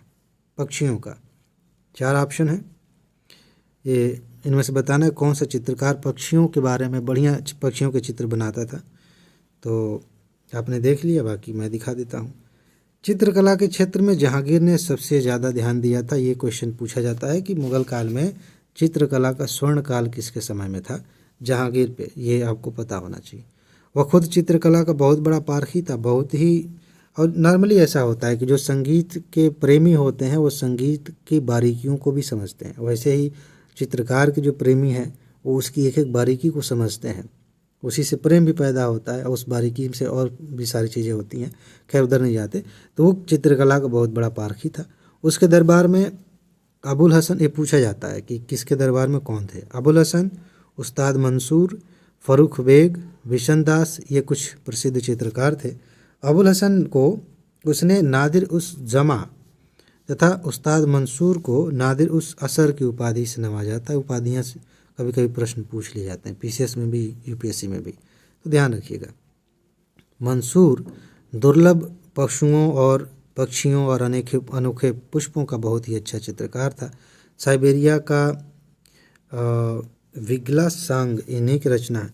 यहाँ पे मुझे लगता है कि कोई और शब्द होना चाहिए, हिंदी में शायद मैंने पढ़ा था विगला सांग, अभी थोड़ा सा ये मुझे गड़बड़ लग रहा है, तो इसको मैं देख के ठीक कर दूंगा। लेकिन साइबेरिया का कोई पक्षी का कुछ था, इसने बनाया था, हिंदी में मैंने पढ़ा था। तो इसको आप बताइएगा ये अगर आपको मिल जाए, नहीं तो मैं तो एडिट करूँगा ही इसको खोज के। हालांकि हो सकता है सही हो, बस ये शब्द मुझे थोड़ा अटपटा लग रहा है तो मैं आपका ध्यान दिला रहा हूँ ताकि आप आंख बंद करके आगे ना बढ़ें। मॉडर्न हिस्ट्री में देखते हैं कौन सी बातें हैं। बताना है कौन सा सही नहीं मिलाया गया है। अस्थाई बंदोबस्त, सहायक संधि, व्यपगत का सिद्धांत, उच्चतम निष्क्रियता की जो नीति थी, इधर वायसराय गवर्नर जनरल की बात की गई है। तो मिलान कौन सा ठीक नहीं है, यहाँ देख लेते हैं। उच्चतम निष्क्रियता की नीति जो है वो लॉर्ड कैनिंग की नहीं, लॉर्ड लॉरेंस की है। ये चीज़ ध्यान रखिए। लॉरेंस 1864 से 68 ईस्वी तक भारत का वायसराय रहा। उसने अफगानिस्तान के संदर्भ में अहस्तक्षेप की नीति का पालन किया था तथा तत्कालीन शासक शेर अली से दोस्ती कर ली थी। लॉरेंस ने कैंपबेल की अध्यक्षता में एक अकाल समिति का गठन किया था। बाकी आप जान गए, जो 3 बच गए वो सही मिले हुए थे, उनको ध्यान रख लीजिए। आगे बढ़ते हैं। फ्रांसीसी दक्कन में शक्ति स्थापित करने में असफल रहे थे। क्यों भाई? फ्रांसीसी दक्कन में शक्ति स्थापित करने में असफल रहे क्योंकि ये कारण थे। अब बताइए क्या कारण थे, एक बार पढ़ लीजिए अच्छे से, बाकी मैं बताता हूँ। यहाँ पे फ्रांसीसी दक्कन में शक्तिशाली नहीं हो सके, इसका प्रमुख कारण वहाँ अंग्रेजों की फौज का शक्तिशाली होना था। बहुत लड़े थे, कर्नाटक युद्ध आपने देखा, पढ़ा होगा। अंग्रेजों की नौसेना भी शक्तिशाली थी, व्यापारिक दृष्टि से अंग्रेज उनसे अधिक प्रभावशाली थे।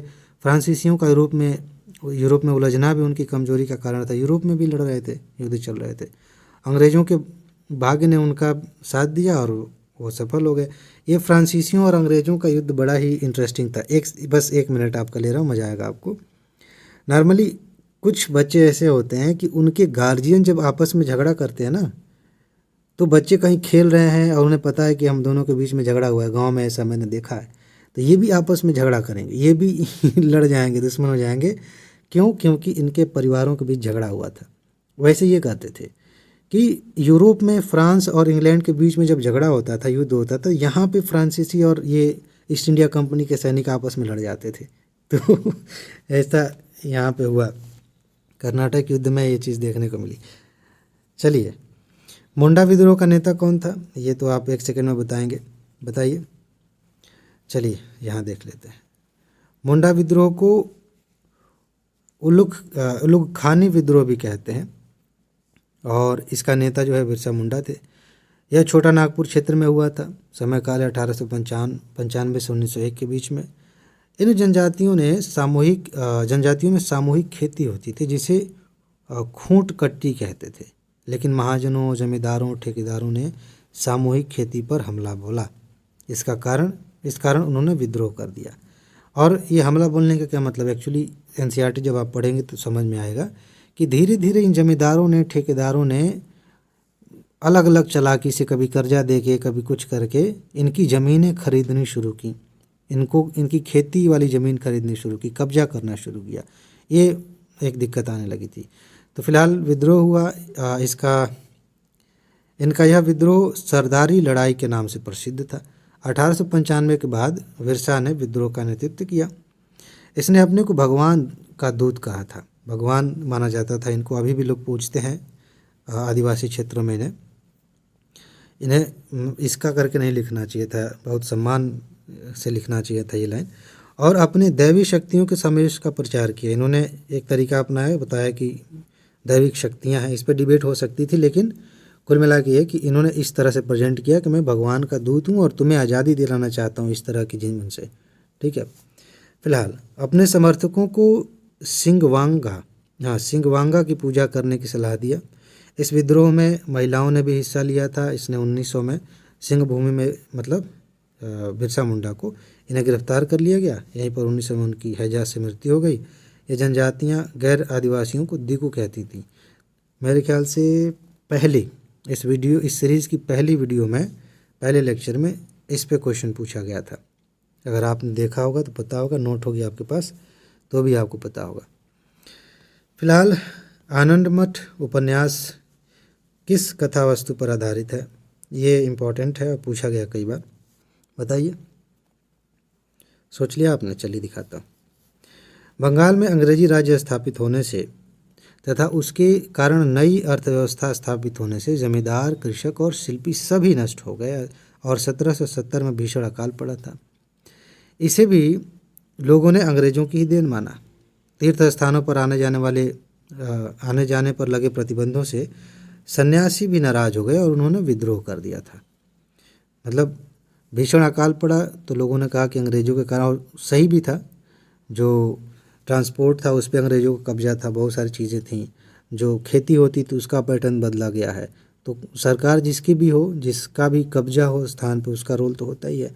तीर्थ स्थानों पर जा रहे थे जो सन्यासी, उन्हें रोका जाने लगा तो उससे वो परेशान होकर उन्होंने विद्रोह किया था। ये बड़ी बहादुरी से लड़े, लेकिन वारेन हेस्टिंग्स ने विद्रोह को दबा दिया। इसी सन्यासी विद्रोह का उल्लेख बंकिम चंद्र चटर्जी ने, ये पूछा गया आगे चल के किसने लिखा था, अपने उपन्यास आनंद मठ में किया है इसका वर्णन। इसके बाद 1857 के बरेली विद्रोह की बात हो रही है। तो बेसिकली कई बार ऐसे पूछा जाता है कि 1857 के विद्रोह में बरेली में विद्रोह के नेता कौन थे, वहाँ से नेतृत्व कौन कर रहे थे, या फिर लखनऊ में, इलाहाबाद में, बनारस में, इस तरह से पूछा जाता है, दिल्ली में कौन नेता थे। फिलहाल बरेली की बात है, आपको बताना है इनमें से कौन थे। ठीक है, यहाँ देखिए, बरेली में खान बहादुर खान ने विद्रोहियों का नेतृत्व किया और अपने आप को नवाब घोषित किया। संपूर्ण रुहेलखंड के यही नेता थे। कैंपबेल ने यहाँ पर विद्रोह को समाप्त कर दिया। कई बार पूछा जाता है कि किस अंग्रेज अधिकारी ने कहाँ के विद्रोह को दबाया था। लखनऊ का, इलाहाबाद का, अलग अलग जगहों पे आप अलग अलग नाम सुनेंगे। तो कैंपबेल ने यहाँ पे विद्रोह को समाप्त किया और खान बहादुर को फांसी की सज़ा दी गई। विद्रोह के समय इंग्लैंड में प्रधानमंत्री पामस्टर्न थे। ये इम्पोर्टेंट है। 1857 का जब विद्रोह हुआ तो पूछा जाता है कि उस समय वायसराय कौन था, या क्या कहते हैं, गवर्नर जनरल कौन था। वायसराय पद तो 1858 के बाद, मतलब इसी विद्रोह के बाद जो नया कानून बना, तो वो हमने पढ़ा है अच्छे से। लेकिन पूछा जाए कि इंग्लैंड में प्रधानमंत्री कौन थे, ये भी पूछा जाता है, तो ध्यान रखिएगा, पामस्टर्न। गवर्नर जनरल भारत में कौन थे? कैनिंग थे। देखिए यहाँ पे है भी। विद्रोह के समय कंपनी का मुख्य सेनापति जॉर्ज एनिसन था। तो ये एक एक्स्ट्रा तथ्य है, ध्यान रखिएगा। नील आंदोलन का जमकर समर्थन करने वाले हिंदू पैट्रियार्ट के संपादक कौन थे? इसको ऐसे भी पूछा जा सकता है कि हिंदू पैट्रियार्ट के संपादक कौन थे, लेकिन कई बार अलग तरीके से पूछा जाता है कि नील आंदोलन का समर्थन किन किन लेखकों ने किया था, किस व्यक्ति ने किया था। दोनों नज़रिए से इसका जो आंसर होगा वो आपके लिए महत्वपूर्ण है। बताइए, चलिए मैं बताता हूँ। नील आंदोलन हुआ था 1959-60 के समय में। बंगाल के नादिया जिले के गोविंदपुर गांव से शुरू हुआ। नील उत्पादक किसानों को एक मामूली सी रकम अग्रिम देकर उनसे करारनामा लिखवा लेते थे, जो बाजार भाव से काफ़ी कम दाम पर हुआ करता था। इस प्रथा को ददनी प्रथा कहा जाता था। ददनी प्रथा गांव में, ये प्रथा मैंने पहली बार सुना था अपने आप बचपन में, कि कुछ लोग ईंट के भट्ठे पे काम करने जाते थे तो उनको एक्स्ट्रा पैसे दिए जाते थे ताकि वो अगले सीज़न में कहीं भाग ना जाएं। एक्स्ट्रा पैसे कर्ज के तौर पे आप समझ सकते हैं। और जब वो लोग पैसे ले चुके हैं, गरीब बेचारे लोग हैं, ईंट के भट्ठे पे काम करने जा रहे हैं, तो अब इस कर्जे को चुकाने के लिए जब ये ईंट के भट्ठे पे जाएंगे, काम करेंगे, तब कर्जा चुकेगा, फिर उसके बाद अगली कमाई होगी। तो इस पे मैंने देखा था कि ये, इसको वो ददनी व्यवस्था, मैंने एक बार पूछा क्या था, किसी ने बात की थी तो मैंने सुना था, तो उत्सुकता हुई कि ये क्या था। तो यही सेम ऐसा ही पैटर्न यहाँ भी होता था, लेकिन यहाँ खेती के मामले में थोड़ा सा अलग था कि वो एक्स्ट्रा पैसा देते तो थे, लेकिन ये कर्ज के तौर पर नहीं था। ये अनुबंध होता था कि आपकी जो फसल होगी हम इस दर पर खरीदेंगे, जो मार्केट में दाम था उससे भी काफ़ी कम, और पैसा एक्स्ट्रा ले चुके हैं, अनुबंध हो चुका है, तो मजबूरी है बेचना। तो ये व्यवस्था थी। एक नील उत्पादक के दो, कहाँ है जी, एक नील उत्पादक के दो भूतपूर्व कर्मचारियों दिगंबर विश्वास और विष्णु विश्वास, इनसे क्वेश्चन पूछे जाते हैं कि कौन नेता थे। के नेतृत्व में किसान एकजुट हुए और नील की खेती बंद करने का निर्णय लिया। नील आंदोलन सफल रहा। इसका कारण रैयतों का अनुशासन, एकजुटता, संगठन और सहयोग था। एक चीज़ यहाँ पे जब आप पढ़ेंगे ना, एनसीईआरटी पढ़ेंगे तो इसकी कहानी बड़ी इंटरेस्टिंग आपको मिलेगी। इसीलिए एनसीईआरटी पढ़ने की सलाह दी जाती है कि कहानी अच्छे से बताई जाती है कि एक्चुअल में हुआ क्या था। वहाँ पे जो अधिकारी था, मजिस्ट्रेट जो था, कलेक्टर, उसने कोई एक छोटी सी मिस्टेक, एक कोई पर्ची जारी की गई थी, उसमें थोड़ा सा था मामला, वहाँ से कन्फ्यूजन पैदा हुआ था। उसकी वजह से नील के जो किसान थे उनको और बल मिला। ये पूरी कहानी एग्जैक्ट मुझे याद नहीं है, कि बहुत इंटरेस्टिंग है, आप पढ़िएगा नील विद्रोह के बारे में। फिलहाल तो ये हुआ। हिंदू पैट्रियार्ट के संपादक हरिश्चंद्र मुखर्जी ने इस आंदोलन को अपनी लेखनी के द्वारा प्रचारित किया। इस संबंध में दीनबंधु के नाटक नील दर्पण का नाम भी उल्लेखनीय है। तो इन्होंने नील दर्पण लिखा था दीनबंधु ने, इसमें भी वो बात की गई थी, प्रमोट किया गया था इस आंदोलन को। और सिटोरकार की अध्यक्षता में 4 सदस्यीय नील आयोग का गठन किया गया था 1860 में, और किसानों का समर्थन किया गया इसमें।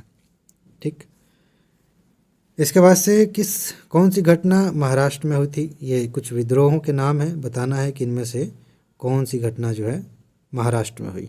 ऐसे यूपीएससी का एक क्वेश्चन था इसी पैटर्न पे कि जो समाज सुधारक थे उनमें से ऐसे लोकेशन पूछा गया था कि कौन महाराष्ट्र के थे। इस तरह से एक क्वेश्चन है। फिलहाल बताइए, कभी कभी इस नज़रिए से भी देखा करिए चीज़ों को। भील विद्रोह हुआ था 1812 से लेकर 1819 के बीच में। खानदेश महाराष्ट्र के आदिवासियों ने कृषि संबंधी कष्टों और नई सरकार के भय के कारण ये विद्रोह किया था। 1825 में सेवरम के नेतृत्व में इन्होंने पुनः विद्रोह किया था। कोल विद्रोह रांची, सिंहभूम, हजारीबाग, पालामाऊ, मानभूमि के पश्चिमी क्षेत्रों में हुआ था।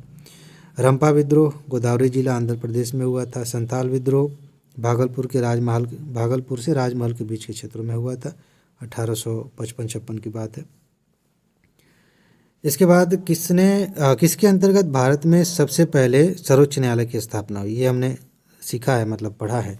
जो टॉप 300 वाली वीडियो है उसके पहले ही टॉपिक में अभी आई है ना पॉलिटी वाली वीडियो।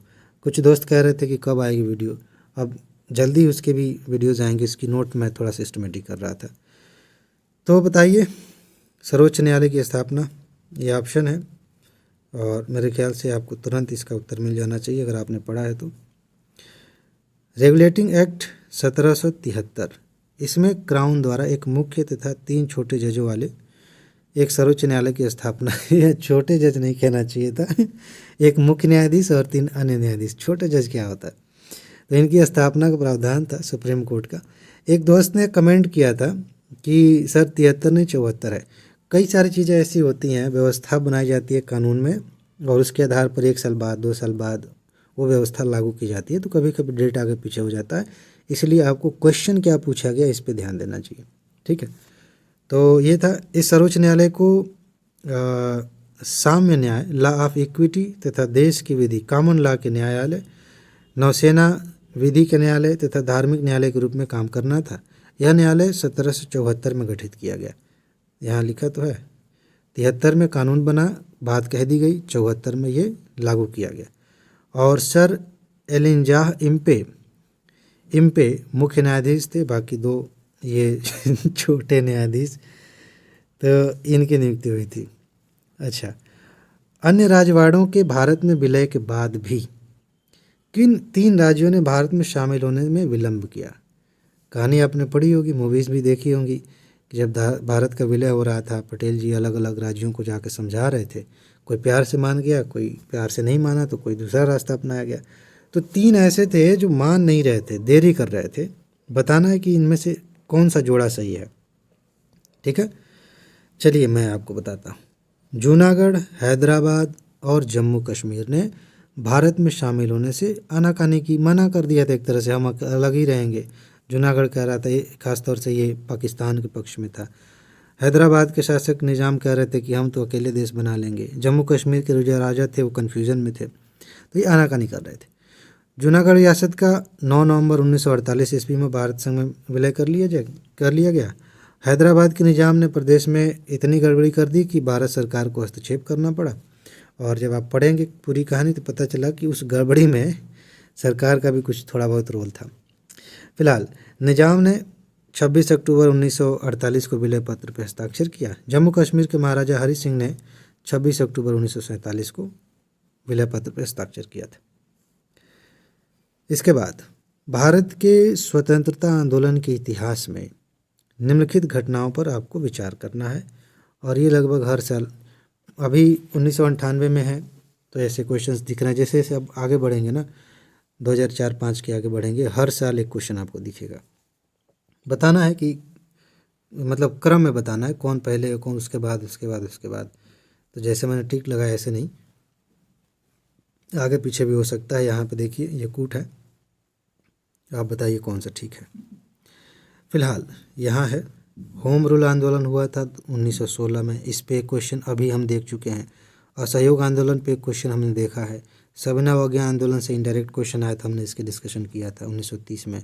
भारत छोड़ो आंदोलन पे भी इसी सीरीज़ में थोड़े सी वीडियोज़ आई हैं और ये सारे तथ्य हमने पहले भी देखे हैं। यही मैं कहता हूँ कि चीज़ें रिपीट होती हैं। कुछ लोगों के दिमाग में इतना डर बैठा दिया गया कि वो यकीन ही नहीं होता कि इतने सारे क्वेश्चंस आ सकते हैं। कोई बात नहीं, मेरा काम है पढ़ाना और सबूत दिखाना, आपका काम है चुनना आपके लिए क्या ठीक है क्या नहीं। भारतीय राष्ट्रीय कांग्रेस ने माउंटबेटन योजना को स्वीकार किया था, ये कथन कह रहा है। कारण कह रहा है कि वह द्विराष्ट्र सिद्धांत को मानती थी। अच्छा, ये फॉर्मेट है, आप जानते हैं, इस पे आपको बताना है कौन सा ठीक है। बाकी मेरा काम है आपको वो ज़रूरी बातें बताना जो काम की हैं। 3 जून 1947, ध्यान रखिएगा, इंपॉर्टेंट है। माउंटबेटन योजना को भारतीय राष्ट्रीय कांग्रेस ने स्वीकार कर लिया, मुस्लिम लीग ने भी इसे स्वीकार कर लिया। अच्छा, क्योंकि इसमें भारत को भारत संघ और पाकिस्तान में बांटने का प्रावधान था। मुस्लिम लीग इसीलिए तो इसके पहले वाले में किसी पे शामिल नहीं हो रही थी, उनको बस यही था कि पाकिस्तान बना के दे दो। ध्यान देने वाली बात यह है कि सांप्रदायिक गतिविधियों से तंग आकर कांग्रेस के नेता क्रमशः मजबूर होकर इस योजना को मानने पर बाध्य हो गए थे। लेकिन इससे इसका मतलब ये नहीं निकाला जाना चाहिए कि कांग्रेस द्विराष्ट्र सिद्धांत को मानती थी। द्विराष्ट्र सिद्धांत का मतलब ये है कि ये कहना कि भाई हम मानते हैं कि भारत और पाकिस्तान 2 राष्ट्र बनने चाहिए। कांग्रेस की ऐसी मंशा नहीं थी, गांधी जी तो इसके सख्त खिलाफ थे। ठीक है, कांग्रेस में कुछ लोग थे कि अपने पर्सनल विचार रखते थे, लेकिन मोटे तौर पर कांग्रेस नहीं चाहती थी कि देश का विभाजन हो, तो ये कथन जो है वो गलत हो गया। अच्छा, किसने क्रांतिकारियों के एक गुप्त संगठन अभिनव भारत की स्थापना की थी? महत्वपूर्ण है, इसमें से बताना है किसने अभिनव भारत की स्थापना की थी। देख लिया, चलिए तब मैं दिखा देता हूँ आंसर। यहाँ देखिए, 1904 में वीडी सावरकर ने अभिनव भारत नामक क्रांतिकारियों का एक गुप्त संगठन बनाया था। ठीक है, 1905 के बाद अनेक अखबार खुले, मतलब खुले तौर पर, और कुछ नेता छिपे तौर पर क्रांतिकारी आतंकवाद की वकालत करने लगे। अभिनव भारत की शाखाएं महाराष्ट्र के अलावा कर्नाटक, मध्य प्रदेश में भी स्थापित की गई थी और 1904 में ही सावरकर ने नासिक में गणपति उत्सव मनाने के सिलसिले के उद्देश्य से मित्र मेला नामक संस्था गठित की थी। ये चीज़ ध्यान रखिएगा, मित्र मेला पे भी पूछा जाता है। इसके बाद स्वराज मेरा जन्मसिद्ध अधिकार है और मैं इसे लेकर रहूँगा, तिलक जी ने कहा था। तो भारतीय राष्ट्रीय कांग्रेस के किस अधिवेशन में ये बात उन्होंने कही थी, ये पूछा जाता है। एक टॉप 300 वाले में ना, ये हिस्ट्री में आप देखेंगे महत्वपूर्ण अधिवेशन दिए गए हैं, उन्हें आप देख के जाइएगा। अगर आप पीसीएस भी दे रहे हैं तो भी वो देख के जाइएगा, बहुत इंपॉर्टेंट है। देखिए, लखनऊ में 1916 में होने वाला कांग्रेस का वार्षिक अधिवेशन कांग्रेस का 31वां अधिवेशन था। इसकी अध्यक्षता अंबिका चरण मजुमदार ने की थी। महत्वपूर्ण है, पूछा जाता है। इसी अधिवेशन में तिलक ने स्वराज मेरा जन्मसिद्ध अधिकार है, मैं इसे लेकर रहूँगा, ये वाला नारा दिया था। तिलक और एनी बेसेंट के प्रयासों से कांग्रेस और मुस्लिम लीग में समझौता हुआ था इसी अधिवेशन में, जिसे लखनऊ समझौता या कांग्रेस लीग पैक्ट कहा जाता है। मालवीय जी ने इस समझौते का विरोध किया था, ध्यान रखिए। इसी अधिवेशन में नरम दल और गरम दल पुनः एक हो गए थे। तो ये लखनऊ समझौता बहुत इंपॉर्टेंट है। कांग्रेस और लीग के बीच में भी समझौता हुआ है और जो 1907 में विभाजन हो गया था कांग्रेस का, वो गरम दल नरम दल वो फिर से एक साथ आ गए। इसी अधिवेशन में मुस्लिम लीग की पृथक मुस्लिम लीग ने होना चाहिए, मुस्लिम लीग ने प्रथम निर्वाचन की मांग को स्वीकार किया गया था। ये लाइन कुछ अलग तरीके से होनी चाहिए, मैं पढ़ रहा हूँ। इसी अधिवेशन में मुस्लिम ने लीग की पृथक निर्वाचन की मांग को स्वीकार किया। देखिए बात कुछ ऐसी है, ये लाइन थोड़ा टेढ़ा लिख दिया गया। कांग्रेस ने मुस्लिम लीग की पृथक निर्वाचन वाली मांग को स्वीकार किया था, इसीलिए कुछ नेता नाराज हो गए थे। ये असली बात है, ठीक है। इसके बाद आगे बढ़ते हैं। निम्न में से कौन स्वराज पार्टी के गठन से संबंधित है? अभी तक की मेरे ख्याल से ये हम दूसरी बार या तीसरी बार देखने जा रहे हैं स्वराज पार्टी। ये खूब पूछा जा रहा है। बताना है कि इनमें से किसने गठित किया था या कौन संबंधित थे। ये दोनों तरह के क्वेश्चन अभी तक आ चुके हैं। कूट यहाँ पे है, देख लीजिए। बाकी मैं बता देता हूँ। चित्तरंजन दास ने कांग्रेस से इस्तीफा दिया और 1923 में, एक मिनट रुकिए, 1923 में इलाहाबाद में स्वराज पार्टी की स्थापना की। इसके अध्यक्ष चित्तरंजन दास थे और महासचिव थे मोतीलाल नेहरू। इसकी पूरी कहानी अच्छे से हमने डिस्कस की है पिछले पार्ट्स में, तो देख लीजिएगा। असहयोग के नए तरीके अपनाने वाले परिवर्तनवादी स्वराजी कहलाए ये लोग, ठीक है। इनकी नीति विधानसभा में प्रवेश करके अंग्रेजों की नीतियों के प्रति असहयोग करना था और 1923 में दिल्ली के विशेष अधिवेशन में कांग्रेस ने इनकी कुछ नीतियों का समर्थन किया। गांधी जी भी इनकी नीति के समर्थक थे। स्वराजियों ने गांधी जी के रचनात्मक कार्यों में सहयोग किया। शुरू में क्या मामला था, इन्होंने इस्तीफा दिए थे, दोनों ने दे दिया था वहाँ से कांग्रेस के अधिवेशन में जब पहली बार प्रस्ताव दिया था ऐसा करने का। बाद में इन्होंने अपना एक दल बनाया। एक बार क्वेश्चन जो पिछली बार पूछा गया था, कांग्रेस खिलाफत दल, इस तरह से कोई शब्द यूज़ किया गया था, इसी की बात हो रही थी। फिलहाल आगे बढ़ते हैं। महात्मा गांधी द्वारा दक्षिण अफ्रीका में प्रकाशित की गई पत्रिका कौन सी थी? महत्वपूर्ण पूछा जाता है, यूपीएससी ने भी पूछा है। चलिए देखते हैं। दक्षिण अफ्रीका में गांधी जी ने इंडियन ओपिनियन नामक अखबार निकाला था, जो गुजराती, बहुत महत्वपूर्ण, ध्यान दीजिए, गुजराती, हिंदी, तमिल और अंग्रेजी में प्रकाशित होता था। ये पूछा जाता है कि इंडियन ओपिनियन किन भाषाओं में प्रकाशित होता था, आगे क्वेश्चन मिलेगा, तो ध्यान रखिए। अब हम आ गए हैं भारत के भूगोल पे, देखते हैं। कथन कह रहा है कि भारत के उत्तरी मैदान में ना जाड़ों में वर्षा होती है, और कारण कह रहा है कि जाड़े में उत्तर पूर्वी मानसून सक्रिय होते हैं। अब फॉर्मेट तो आप जानते हैं कि दोनों सही हैं, व्याख्या ठीक है, दोनों सही है लेकिन व्याख्या नहीं है, एक सही है, गलत वाले दो ऑप्शन हैं। तो इस फॉर्मेट में आप देख लीजिए। बाकी मैं आपको बता रहा हूँ कि दोनों ठीक तो हैं लेकिन एक दूसरे से डायरेक्ट नहीं जुड़े हुए हैं। शीत ऋतु में, जाड़े के समय में अनेक चक्रवाती अवदाब भूमध्य से पूर्व की ओर चलते हुए उत्तर भारत में पहुंचते हैं। इसी सीरीज़ की पिछली वीडियोज़ आपने देखी है, तो मैंने बाकायदा चित्र बना के और समझाया था कि वो क्या होता है, पश्चिमी विक्षोभ। तो वो पहुँचते हैं इस क्षेत्र में, अवदाब थोड़ी मात्रा में वर्षा करते हैं, जो गेहूँ की फसल के लिए बहुत ज़्यादा फ़ायदेमंद होता है, ये हमने डिस्कस किया था। अक्टूबर नवंबर में तमिलनाडु के तटों पर लौटते हुए मानसून से वर्षा होती है, इससे उत्तर पूर्वी मानसून कहते हैं। तो ये दोनों बातें सही हैं लेकिन अलग अलग सही हैं, एक दूसरे की व्याख्या नहीं करते। पुरातत्व चुंबकीय साक्ष्य, यह भारतीय भूखंड ये दर्शाता, ऐसा कथन लिख दिया गया है कि कहने का मतलब ये है कि किस साक्ष्य से ये पता चला है कि जो भारतीय भूखंड है ना, वो खिसका, भूतकाल में ये खिसका है। किधर खिसका है? उत्तर से दक्षिण, दक्षिण से उत्तर, इस तरह से चार ऑप्शन बना दिए गए। ये खिसक के किधर गया था? ये क्वेश्चन थोड़ा सीधा सीधा आगे मिलेगा आपको। तो मेरे ख्याल से आप जानते हैं उत्तर की ओर आया है, इसमें कोई नई बात नहीं है। अधिकतर भूवैज्ञानिकों का विश्वास है कि भारतीय प्रायद्वीप गोंडवाना महाद्वीप का अंग था।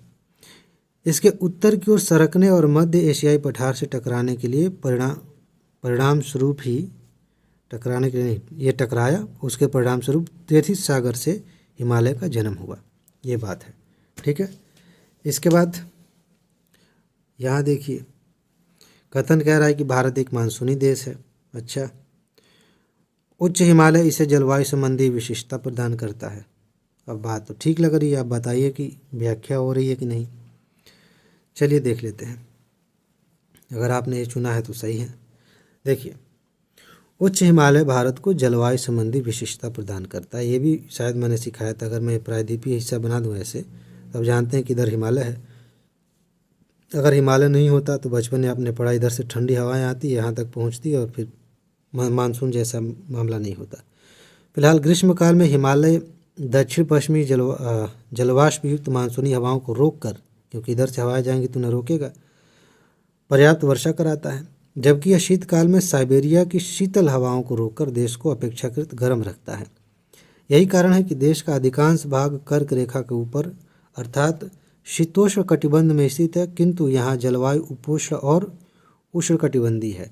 कर्क रेखा के आसपास है, उसके उत्तर में है, फिर भी वहाँ पे गर्मी है। अगर आप यूपी में हैं, कर्क रेखा से उत्तर है, फिर भी गर्मी का पूरा मज़ा लेते हैं। मज़ा क्या, गर्मी मज़ा लेती है। फिलहाल पाक की खाड़ी कहाँ है, ये यूपीएससी में भी पूछा गया है और पीसीएस में भी, अलग अलग पीसीएस परीक्षाओं में पूछा गया। कई लोग जो नहीं पढ़ते हैं वो पाक की खाड़ी पाकिस्तान के आसपास खोजना शुरू कर देते हैं, और कई बार पीसीएस वाले अगर चालाकी करें तो इसे ऑप्शन दे भी दें कि जो लो भाई तुम इसी लायक हो।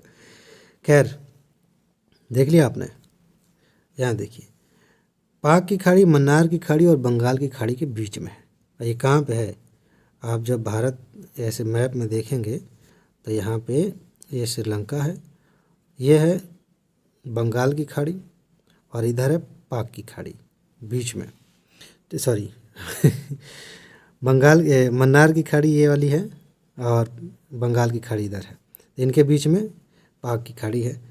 यह भारत और श्रीलंका के बीच में है, जबकि अंडमान और निकोबार द्वीपों के बीच 10 डिग्री चैनल है। 10 डिग्री चैनल पर सीधा सीधा यूपीएससी ने क्वेश्चन पूछे हैं, और सेम उसी तरह से पीसीएस में भी प्रश्न आया है, यूपी पीसीएस में। आगे हम देखेंगे। अच्छा, इनमें से बताना है कि कौन सुमेलित नहीं है। बोमडीला, ये दर्रों की बात है, नाथुला, भोरघाट, पालघाट, एक सुमेलित नहीं है, बाकी सब ठीक है। देखें, सी लगाया था आपने, ठीक ही है। भोरघाट और थालघाट महाराष्ट्र के पश्चिमी घाट श्रेणियों में है, ये प्रमुख दर्रे हैं। भोरघाट में पुणे बेलग्राम रेल मार्ग और सड़क मार्ग गुजरता है, जबकि पालघाट ये कालीकट त्रिचूर कोयम्बटूर सड़क और रेल मार्ग यहाँ से गुजरते हैं। तो ये चीज़ ध्यान रखिए, बाकी मिलान ठीक था। चलवासी खेती किस राज्य की प्रमुख समस्या है, कहाँ पे ये होती है? इसको झूम की खेती भी आप कह सकते हैं, कहा ही जाता है। देख लिया आंसर।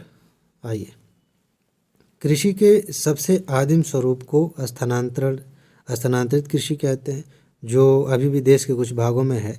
इस प्रकार की खेती को स्लैश एंड बर्न कृषि भी कहा जाता है। इसे उत्तर पूर्वी भारत में झूमिंग, मध्य प्रदेश में वेबर दहिया, ये पूछा गया है, बहुत महत्वपूर्ण मिलान के लिए। आंध्र प्रदेश में पोडू, केरल में कुमारी, उड़ीसा में कमान विंगा धावी, दक्षिण पूर्व राजस्थान में बन्ना, दक्षिण भारत में जारा और एरेंका इस नाम से जानते हैं। तो ये ध्यान रखिएगा, मिलान करने के लिए पूछा जाता है। लावा मिट्टी कहाँ पाई जाती है? ये 4 ऑप्शन है।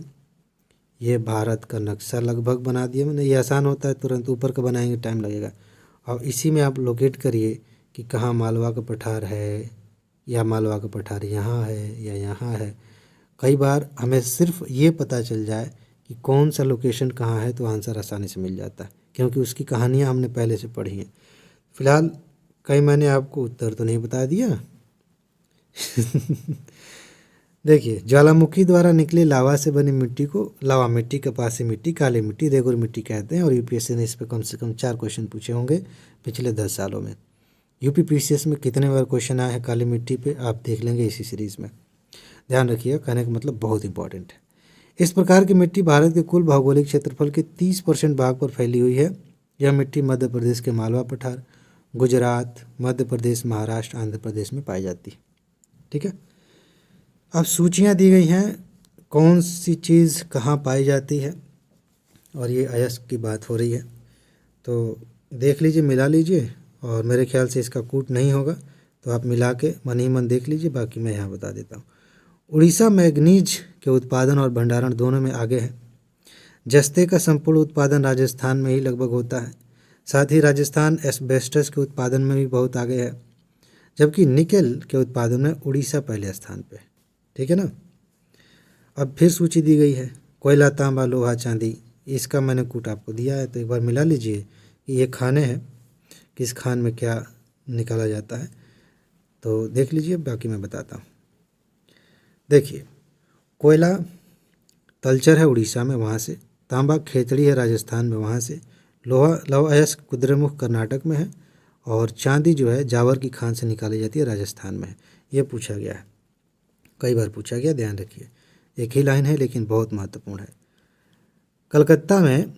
कोलकाता में वायु प्रदूषण में सर्वाधिक योगदान है। ये मुझे बिल्कुल हटा देना चाहिए था, लेकिन कुछ बातें हैं जिनके आधार पे हम डिस्कस कर सकते हैं, इसलिए क्योंकि उस समय एक किसी खास शहर की बात की गई थी। आप जानते हैं कि आज अगर शहरों की बात करें तो सबसे ज़्यादा प्रदूषित शहर है दिल्ली। ठीक है, और भी शहर हैं, पूरी सीरीज़ दुनिया भर के जब शहर देखे जाते हैं तो ज़्यादातर हमारे यहाँ हम भारत में ही हैं। फिलहाल बताना यह है कि शहर में प्रदूषण के सर्वाधिक बड़े कारक कौन से हैं, और इसका जो उत्तर है, कलकत्ता के वायु प्रदूषण में सबसे ज़्यादा योगदान लघु उद्योग इकाइयों का है। तो ये मेरे ख्याल से हटा देना चाहिए था, मैं नोट से कोशिश करूँगा इसको हटा दूँ। दिल्ली की अगर बात करें, मान लेते हैं किसी पैटर्न पे दिल्ली में क्वेश्चन पूछ लिया गया, तो इसका ये होगा कि सबसे ज़्यादा योगदान जो है, जो गाड़ियाँ हैं वहाँ पे, उनसे निकलने वाला धुआं सबसे ज़्यादा कर रहा है। बाकी किसानों को जो ब्लेम किया जाता है उसके और भी कारण है, लेकिन अगर इस पे कंट्रोल करें वाहनों पे तो काफ़ी राहत मिलेगी। फिलहाल ये क्वेश्चन खारिज करने लायक था, मैंने इसको ले लिया। आप जानते हैं इस सीरीज़ में हम वही प्रश्न लेते हैं जो आने वाली परीक्षा के लिए इम्पोर्टेंट है, नहीं तो करेंट अफेयर भी हम शामिल कर लें आज से 20 साल पहले का, कोई मतलब नहीं है। तो जो आने वाले परीक्षा के लिए महत्वपूर्ण है वही प्रश्न, वही तथ्य हम लेते हैं। इसको मैं पक्का हटाऊंगा। अच्छा, बेतार के तार का संपर्क पृथ्वी के धरातल को परावर्तित किया जाता है। वायरलेस कनेक्शन की बात हो रही है, सिंपल सी चीज़ है कि कहाँ से जो ये तरंगे हैं टकरा के वापस आती हैं, किसके द्वारा परावर्तित होती हैं। क्वेश्चन थोड़ा सा ऐसा फ्रेम किया जाता है, क्वेश्चन शब्द ऐसे यूज़ किए जाते हैं कि कभी कभी समझने में ही दिक्कत होती है, आंसर आसान होता है। तो बताइए कहाँ से ये परावर्तन होता है। यहाँ देखिए, आयन मंडल ओजोन मंडल के ऊपर है, धरातल से लगभग 60 किलोमीटर की ऊंचाई पर है, और इसकी सीमा कुछ वैज्ञानिक 500 किलोमीटर तथा कुछ हजारों किलोमीटर की ऊंचाई पर मानते हैं। यह मंडल अनेक आयनीकृत परतों में विभक्त है। डी परत, उसमें कई परतें हैं ना, यह परत दीर्घ तरंगों, रेडियो तरंगों का परावर्तन करती है। ई परत के द्वारा रेडियो की मध्यम और लघु तरंगों का धरातल की ओर परावर्तन होता है। तो मोटे तौर पर आयन मंडल से ही रेडियो तरंगे जाके वहाँ से आती हैं, जो वाकी टाकी और बाकी रेडियो आप सुनते हैं, ये सब तरंगे वहाँ जाती हैं, वहाँ से होके आती हैं। अच्छा, बागान कृषि से संबंधित कथनों पर विचार करना है और कूट दिया गया है, तो ये मैं पढ़ रहा हूँ क्योंकि पढ़ना पड़ेगा। अधिकांश उष्णकटिबंधीय बागान निचले मैदानों में है। उष्णकटिबंधीय बागान समुद्र के तट के किनारे झुंडों में पाए जाते हैं। अमेजन बेसिन में रबड़ की खेती के लिए उत्तम भौगोलिक दशाएं हैं, लेकिन कर्मकारों की कमी है, काम करने वालों की कमी है। ठीक है, अब ये कूट है और उसके बाद से यहाँ पे उसका आंसर है। रबड़ एक उष्णकटिबंधीय पौधा है। रबड़ पे डेडिकेटेड प्रश्न पूछा जाता है, यूपीएससी ने भी पूछा। इसका जन्म स्थान अमेजन नदी घाटी है। 20वीं शताब्दी के प्रारंभ में अमेजन बेसिन और जायरे बेसिन मिलकर विश्व का 99% अमेजन रबड़ का उत्पादन करते थे, लेकिन 1950 ईस्वी तक इनका योगदान घटकर 2% हो गया। वर्तमान में विश्व में कुल उत्पादन का 90% भाग दक्षिण पूर्व एशिया से प्राप्त होता है। यहाँ पे सस्ता श्रम है और भी चीज़ें हैं, जलवायु भी ठीक ठाक है, इसलिए थाईलैंड, इंडोनेशिया, मलेशिया रबड़ के उत्पादन में आगे हैं, प्रमुख हैं। और इसी सीरीज़ में आगे आप देखेंगे रबड़ पे अलग से क्वेश्चन पूछा गया कि कौन सा देश सबसे ज़्यादा उत्पादन करता है। बताइए कौन सा सुमेलित नहीं है। शहरों के नाम और नदियों के नाम मिलाए गए हैं, किस नदी के किनारे कौन सा शहर है, ऐसे प्रश्न पूछे जाते हैं। मैं आपको दिखा देता हूँ यहाँ पे, Vienna Austria, Belgrade Yugoslavia, Budapest Hungary तथा बुखारेस्ट बुल्गारिया, ये कोष्टक में जो है ये शहर हैं। ठीक है, देश हैं और ये उनके शहर हैं। ये चारों नगर जो है ना राजधानियां हैं। और वियना डेन्यूब के तट पर बसा हुआ है। वोल्गा के तट पर वोल्गोग्राद रूस शहर है। तो इस तरह से आप इन चीज़ों को आराम से तैयार कर सकते हैं, बहुत इंपॉर्टेंट है। इसके बाद कौन सा एक वृक्ष जो कभी सामाजिक वानिकी में फेमस था, लोकप्रिय था, अब एक पारिस्थितिकी आतंकवादी माना जाता है? ये क्वेश्चन पिछली सीरीज़ में मैंने पढ़ाया था, बहुत इंटरेस्टिंग है। और आगे कम से कम 2 बार और ये प्रश्न आपको दिखेगा इस सीरीज़ में। बताइए किस पौधे की बात हो रही है, क्यों बात हो रही है, अभी हम बताएंगे। किसको पहले अच्छा माना जा रहा था, क्यों आतंकवादी कह दिया गया। यूकेलिप्टस को पारिस्थितिकी आतंकवादी कहा जाता है। यह ऑस्ट्रेलियाई मूल का पौधा, यह अपनी पत्तियों द्वारा जल का वाष्पोत्सर्जन बड़ी तेज़ी से करता है। इसके कारण इसके आसपास का जो जल स्तर है वो नीचे चला जाता है और आसपास की जो फसलें हैं वो प्रभावित होती हैं। तो गांव में एक नॉर्मल परसेप्शन लोगों ने बना रखा है कि खेत में यूकेलिप्टस का पेड़ नहीं लगाना चाहिए, ये शुभ नहीं होता है। लेकिन उसका जो असली कारण है वो यही है कि पूरा पानी वही सूख के और हवा में छोड़ दे रहा है वाष्पोत्सर्जन के माध्यम से। तो जो फसलें हैं और पौधे हैं उनके लिए पर्याप्त पानी नहीं मिलेगा, इसलिए कहा जाता है। अच्छा, मृदा क्षरण एक बड़ी समस्या है। किस क्षेत्र में सबसे बड़ी समस्या है मृदा क्षरण? महत्वपूर्ण है, कंसेप्चुअल क्वेश्चन है, तो इसको देखते हैं। उत्तर आप खोज लिए? चलिए मैं समझाता हूँ। मृदा क्षरण उष्णकटिबंधीय वर्षा वन की एक प्रमुख समस्या है। उत्तरवर्ती मृदा में जीवाश्म ह्यूमस होते हैं जो वनस्पतियों को पोषक पदार्थ प्रदान करते हैं। मृदा क्षरण के कारण पोषक तत्व वर्षा जल के साथ बह जाते हैं। इस प्रकार के क्षरण को रोकने के लिए समोच्च कृषि, पट्टीदार खेती और सीढ़ीनुमा खेती की जाती है। तो ये चीज़ ध्यान रखिए। इसके बाद पारिस्थितिकी तंत्र की संकल्पना किसने दी थी? ये महत्वपूर्ण है, पूछा जाता है, आगे मिलेगा एक बार फिर से। बताइए पारिस्थितिकी तंत्र की संकल्पना, सोच लिया? चलिए मैं बताता हूँ। पारिस्थितिकी तंत्र या पारितंत्र, इकोसिस्टम शब्द का प्रयोग सबसे पहले टांसले नामक वैज्ञानिक ने 1935 में किया था। जीवीय समुदाय या निर्जीव वातावरण के संबंध को पारितंत्र, इकोसिस्टम तथा इसके अध्ययन को पारिस्थितिकी कहा जाता है, इकोलॉजी कहा जाता है। इसके बारे में, कंसेप्ट के बारे में हमने अलग से बातें की है वो इन्वायरमेंट वाली सीरीज़ में। टेलर घाटी कहाँ है बताना है। इसमें से घाटियों के बारे में पूछा जाता है, यूपीएससी ने पूछा था चुंबी घाटी के बारे में, 2015 के आसपास का सवाल था। तो ऐसे प्रश्न पूछे जाते हैं। टेलर घाटी जो है ऑस्ट्रेलिया में है, टेलर वैली। मैदानी परिस्थिति में संतुलन को कायम रखने के लिए वन का आवरण कम से कम कितना होना चाहिए, ये बताना है। यहाँ वन नहीं लिखा है क्या? मैदानी परिस्थितिकी संतुलन को कायम रखने के लिए आवरण का न्यूनतम प्रतिशत यहाँ होना चाहिए वन का, ठीक है। सोच लिया आपने? चलिए देखिए, मैदानी क्षेत्र में पारिस्थितिकी संतुलन को कायम करने के लिए वनावरण, अच्छा वनावरण एक मिनट,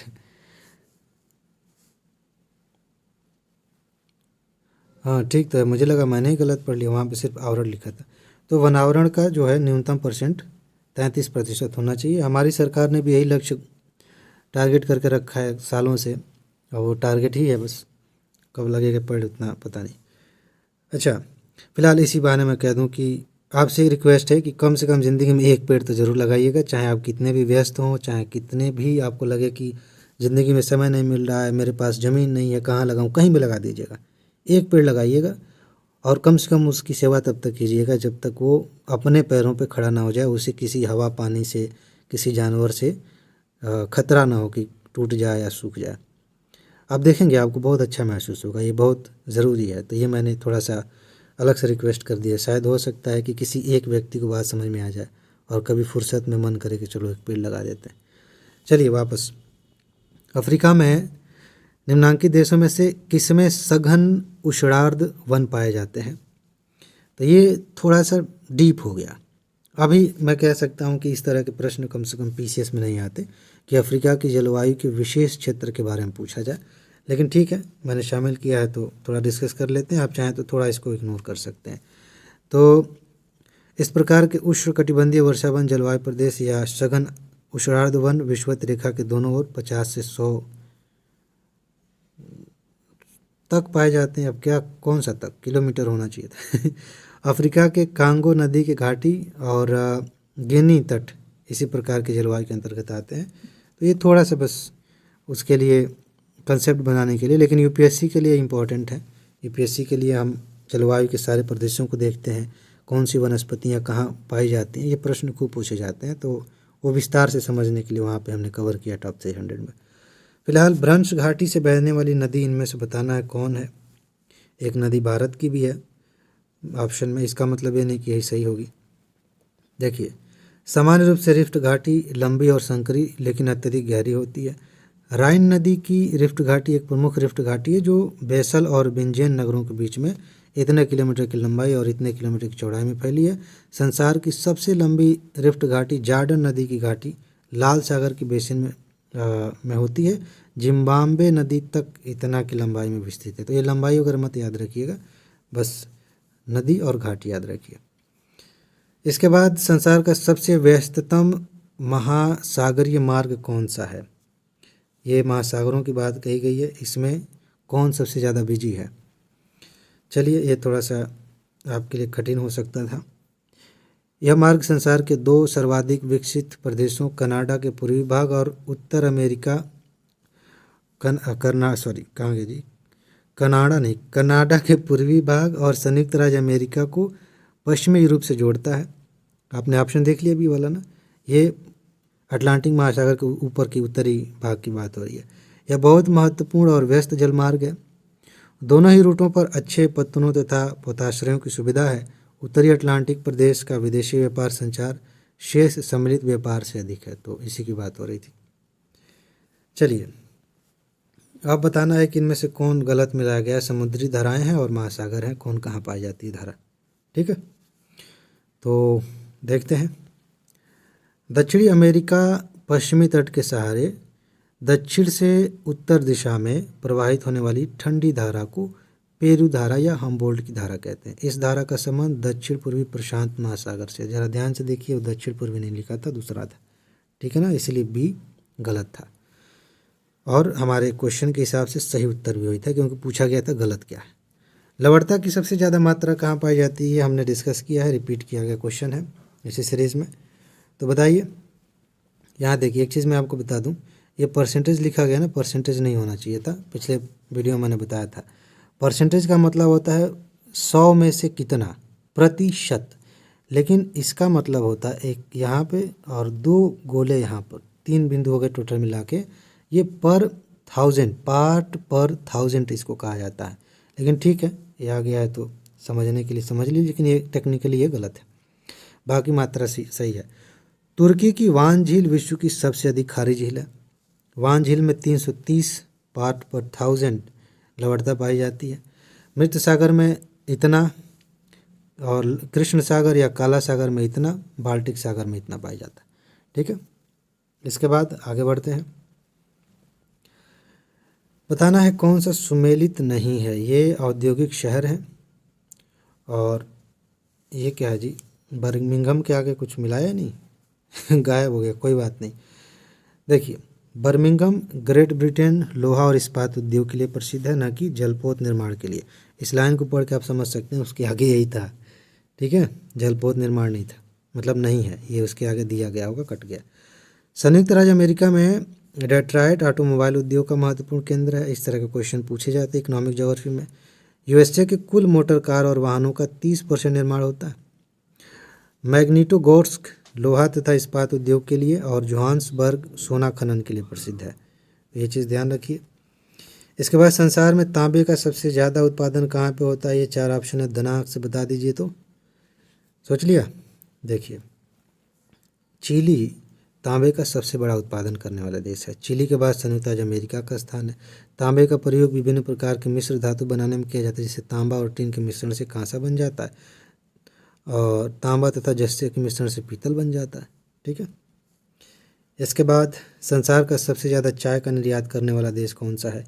इसको आज के डाटा के हिसाब से ज़रा बताइए। तो संसार में चाय का सबसे बड़ा उत्पादक और उपभोक्ता भारत है। आज के डाटा के हिसाब से इसको ज़रा बताइएगा कि क्या है। संसार की 28% चाय पैदा होती है, अंतर्राष्ट्रीय चाय व्यापार में भारत की 15% हिस्सेदारी है। चाय के निर्यात में चीन और श्रीलंका के बाद भारत का तीसरा, हाँ ठीक है, ये यहाँ पे ध्यान देना था। श्रीलंका मेरे ध्यान में आ रहा था, क्या श्रीलंका ने चीन को पीछे छोड़ा है या चीन आगे है, ये आपको बताना चाहिए, बाकी मैं देख लूँगा खुद भी। तो यह है, भारत तीसरे स्थान पे है। चाय के निर्यात में भारत का महत्व घट रहा है। इकोनॉमी के क्वेश्चन ज़्यादा नहीं थे मेरे ख्याल से, 2-3 है। मुद्रा अवमूल्यन का क्या मतलब है, ये हमने पढ़ा था, मैंने आपको पहले पढ़ाया है, मतलब इसी सीरीज़ में क्वेश्चन पूछा गया था, मैं बता देता हूँ। मुद्रा अवमूल्यन का मतलब है अपनी मुद्रा के मूल्य को अंतर्राष्ट्रीय व्यापार में जो मुद्राएं हैं जैसे डॉलर है उसकी तुलना में कम कर देना। जैसे $1 बराबर अगर 80 रुपया है तो हमने क्या किया, $1 बराबर 100 रुपया कर दिया। इसका मतलब ही नहीं कि पैसा बढ़ गया, इसका मतलब ये है कि $1 खरीदने में 80 रुपया देना पड़ता था, अब $1 लेने के लिए हमें 100 रुपये देने पड़ेंगे, यानी कि हमारी वैल्यू कम हो चुकी है।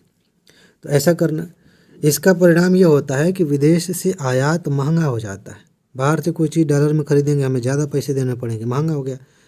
निर्यात सस्ता हो जाता है, कोई बाहरी देश हमसे कोई चीज़ खरीद के लेके जाए, $5 में जो खरीदता था अब शायद $4 में ही उसे मिल जाए, ठीक है।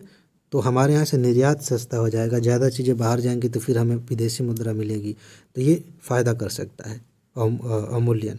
चीन कभी कभी इसका इस्तेमाल करता है, लेकिन कभी कभी नुकसान भी कर सकता है, बैकफायर कर सकता है। तो ये है, इससे आयात में कमी और निर्यात में वृद्धि होती है। इस तरह का कंसेप्ट आपको पता होने चाहिए, यूपीएससी भी ऐसे पूछती है कि किस परिस्थिति में आयात बढ़ेगा या निर्यात कम होगा। ये देखिए, सरकार के चालू खाते के आय के स्रोत कौन है, ये बताइए। इसमें से ये 5 ऑप्शन दिए गए हैं और आपको कूट दिया गया यहाँ पे, सॉरी आपको नहीं कूटा गया, मतलब कूट दिया गया उत्तर बताने के लिए, ठीक है ना। तो ये है, कभी कभी हम कोई ऐसी बात बोलते हैं जो अपने आप में सीधा सीधा स्पष्ट रूप से 2 मतलब लेके आता है, तो इसीलिए हमें सोच समझ के बात करनी चाहिए किसी से भी। फिलहाल केंद्र सरकार के चालू खाते में मुख्य आय के निम्न स्रोत हैं, निगम कर है, राष्ट्रीय बचत पत्रों का विक्रय है, उत्पाद कर है। ध्यान देने वाली बात यह है कि सार्वजनिक प्रतिष्ठानों से प्राप्त लाभ को चालू खाते में संकलित नहीं किया जाता, क्योंकि सार्वजनिक उपक्रमों के लेखांकन की विधि सामान्य संगठनों के वार्षिक लेखांकन के स्वरूप नहीं है। इस लाभ को पूंजी खाते में रखा जाता है, ठीक है। तो ये हो गया। अब हम आ गए साइंस पे। पायरोमीटर, हर साल एक क्वेश्चन आप देख रहे हैं कि किस यंत्र से क्या मापा जाता है। तो अगर आप इस बार एग्ज़ाम देने जा रहे हैं, ये वाला चैप्टर पढ़ के जाइएगा। वायु दाब, आर्द्रता, उच्च ताप, भूकंप की तीव्रता। सॉरी, मुझे विकल्प नहीं पढ़ना था, लेकिन कोई बात नहीं, ध्यान रखूँगा। अब यहाँ देखिए, पायरोमीटर जो है उच्च तापमापी भी कहते हैं। एक ऐसा यंत्र है जिससे अत्यंत उच्च तापमान मापा जाता है। ताप मापने के लिए नियत स्थान पर जाना आवश्यक नहीं है, बल्कि उसकी माप दूरी से की जाती है। चंद्रमा और सूर्य के अन्य नक्षत्रों का तापक्रम इसी के माध्यम से मापा जाता है।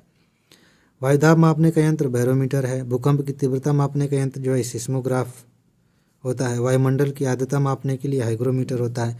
इन सब पर प्रश्न पूछे गए हैं, ध्यान रखिएगा, बहुत इंपॉर्टेंट है। वैसे आप किताबों में जाएंगे तो बहुत बड़ी लिस्ट है, 50-100 नाम है, लेकिन कायदे से देखेंगे, पीवाईक्यू देखेंगे तो लगभग 5 या 10 ऐसे हैं जिनको घुमा फिरा कर पूछा जा रहा है। इसके लिए आप इसी सीरीज़ की जो PDF है, इसी से आप तैयार करेंगे तो कम भटका होगा। सिर्फ वहीं पढ़ेंगे जहाँ से पूछा जाता है, वरना दुनिया में हर चीज़ को मापने का कोई ना कोई पैमाना बनाया गया है, तो कितना पढ़ेंगे आप। कार के इंजन में नॉकिंग से बचने के लिए क्या प्रयोग किया जाता है, ये हमने पढ़ा है। एंटी नॉकिंग एजेंट के तौर पर क्या इस्तेमाल किया जाता है, इस रूप में था। देखिए, कार के इंजन में नॉकिंग से बचने या दूर करने के लिए टेट्रा एथिल लेड प्रयोग किया जाता है। इसे पेट्रोल में मिलाने से एंटी नॉकिंग गुण बढ़ जाता है और पेट्रोल की ऑक्टेन संख्या भी बढ़ जाती है। ब्यूटेन का प्रयोग प्रोपेन के साथ LPG गैस के रूप में किया जाता है, ये पूछा गया है। यह एक रंगहीन, गंधहीन, स्वादहीन गैस है, ठीक है। इसके बाद किसे टेप रिकॉर्डर की टेप लेपित रहती है, आपने देखा होगा।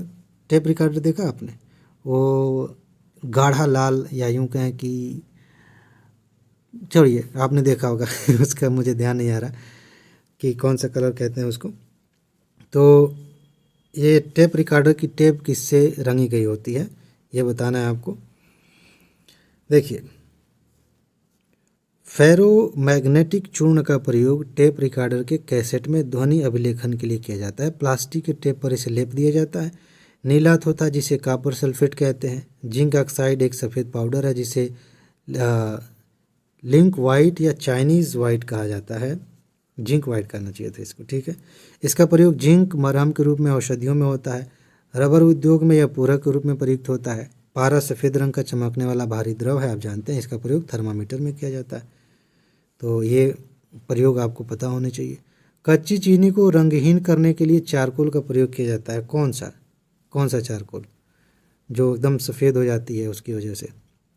तो बताइए, यहाँ मैं बता देता हूँ। जंतु चारकोल की सहायता से कच्ची चीनी को साफ़ किया जाता है। यह जानवरों की हड्डी के चूर्ण से तैयार होता है, ठीक है। वाटर जेट तकनीक का उपयोग किया जाता है किसमें? सिंचाई, मतलब आप ऑप्शन पढ़ लीजिए। वाटर जेट के माध्यम से वाटर। तो ऐसे भी आप कभी कभी शब्दों को आप समझने की कोशिश करेंगे तो उससे भी कुछ चीज़ें आपको समझ में आ जाएंगी, आंसर समझ में आ जाएगा। वाटर जेट तकनीक का उपयोग खदानों के भेदन में किया जाता है, जिसमें पतली पाइप के द्वारा पानी की धार को तेज़ी से छोड़ा जाता है।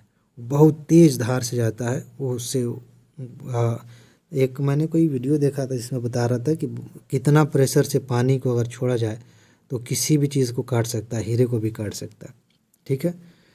तो ये वाटर जेट के स्पीड से, आप जेट तो समझते ही हैं, जहाज़ वाला, तो उस स्पीड से पानी को अगर हम बहाएं तेज़ी से तो इसे भेदन किया जा सकता है, खदानों को भेदा जाता है इससे।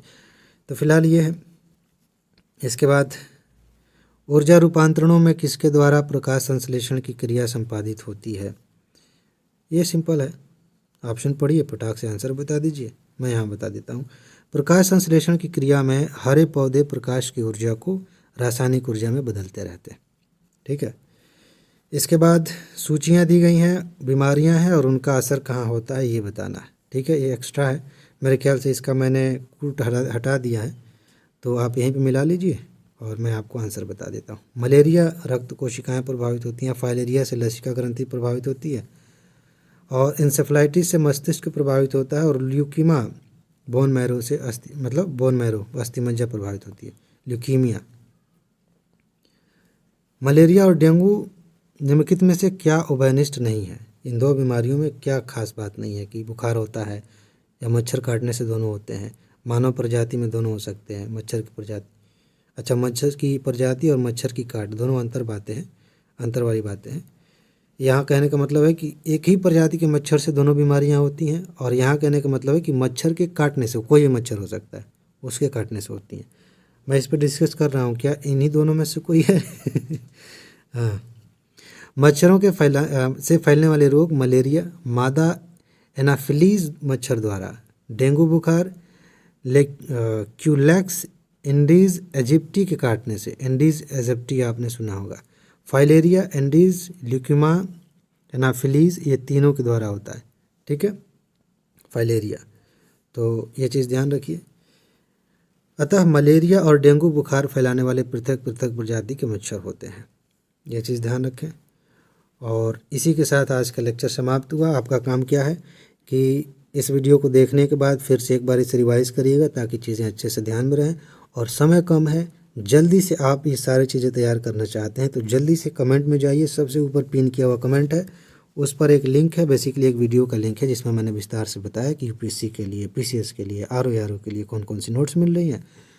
आप जान लीजिए, जल्दी से नोट ले लीजिए, व्हाट्सएप नंबर आपको वहाँ पे मिल ही जाएगा और लेके बार बार रिवाइज करिए। तो आज के लिए बस इतना ही है। अपना ख्याल रखिए, खुश रहिए, मस्त रहिए, मुस्कुराते रहिए, जल्दी से सफल होइए और ज़िंदगी को एंजॉय कीजिए। आगे मिलते हैं, नमस्कार।